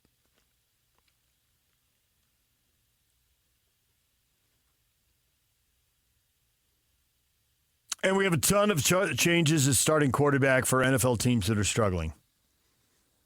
At the top of the league, Andy Reid has full confidence in Carson Wentz as the Chiefs starter if Patrick Mahomes is unable to go. Other places, they're swapping guys out. Penix is in for Cousins in Atlanta. Mason Rudolph's in for Will Levis in Tennessee. Jameis Winston's sitting down in Cleveland. Dorian Thompson-Robinson is going to get a start. So away we go. DTR, man. He was somebody that was recognized as a really good player, and he was a pretty good player, and he made it to the NFL. Now we'll see what he can do for the Browns this weekend. DJ PK, we'll come back with your feedback next. Stay with us. And it's all over almost here. Don't go nowhere. I'm glad they learned, man. Giving your heart, boom, 24 hours, it's gone. Jeez, that's the ultimate change of heart, isn't it? The Zone is proud to support the Mediathon at the Road Home, an annual tradition to raise money and other essential items for Utah's homeless population. Join us Friday, December 20th in raising money to support this cause. Monetary and in-kind donations collected during the annual holiday Mediathon empower the Road Home to provide shelter and supportive services for overcoming homelessness. Help us support this cause at the Road Home Mediathon, December 20th, powered by Performance Automotive Group in Bountiful. Time for the feedback, PK. People still have a lot to say about football from yesterday. Carson Ryan transferred, left Utah, went to BYU. What does it say?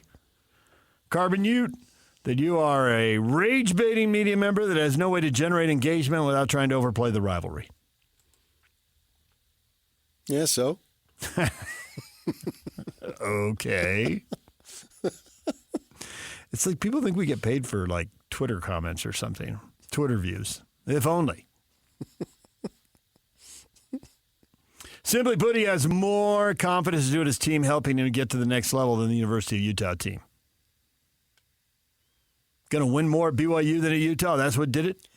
It remains to be seen. You know, we asked about the Devils, a one-hit wonder. Are the Cougars?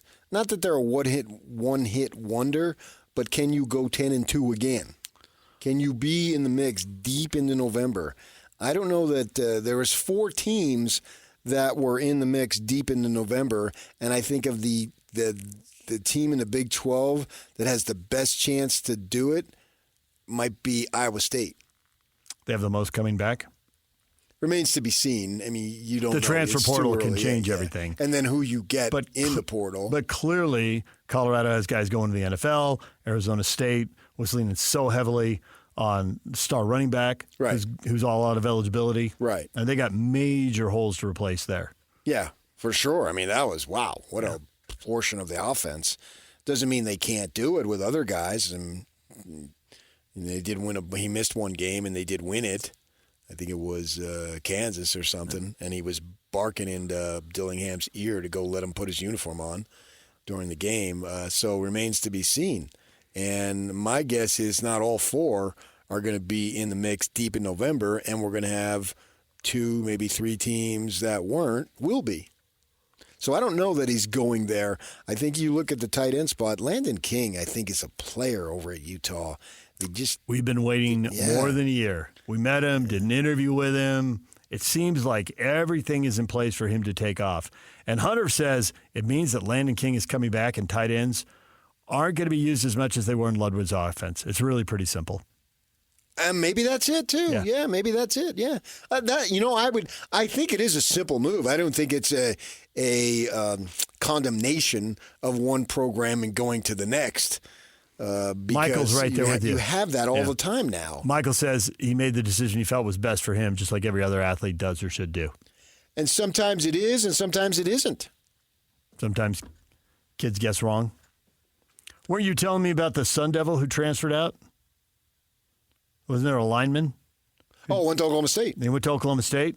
I'm going to leave this downtrodden ASU program and go to Oklahoma State. Look at them. They're coming off 7-2. And Oklahoma and Texas are gone. They're at the top of the league. Mm-hmm. He goes to Oklahoma State. They go 0-9. Yeah. The Sun Devils win the league. And what's he doing now? I don't know. Is he going to transfer back? Oh, is that what it was? I thought that's why you brought it up. Oh, okay. But I didn't know if he did or if there was speculation or they were trying to get him. I don't know. Yeah. It can be a messy process. I don't know that it was done. You look at Dorian Singer. He was a 1,000-yard receiver at Arizona, and he was a 300-yard receiver at USC. And he had a nice bounce-back season this year. Finished about 700 this year? Yeah, he would have gone well over 1,000 if they had a quarterback stability. He's a player. He got a shot to play in the NFL. Other topics people are weighing in on this morning, the whole discussion about Ryan Smith. Matty I says it's crazy that Ryan Smith owns a professional basketball team, and yet he's investing time and money in a college team to watch entertaining basketball. Why? Why is that crazy? Because you'd think he would get that entertainment from his professional basketball team. Why can't he get both? Aha! I don't think it's crazy. Have your cake and eat it too. That's his school. He pledges loyalty to them. Good for him and them. No, there's your feedback. Anything else you want to see? I see the rest of it, but it's largely redundant and repetitive. No, I mean, let's do it again tomorrow. All right, we will. Coming up next, it is Jake and Ben right here on The Zone.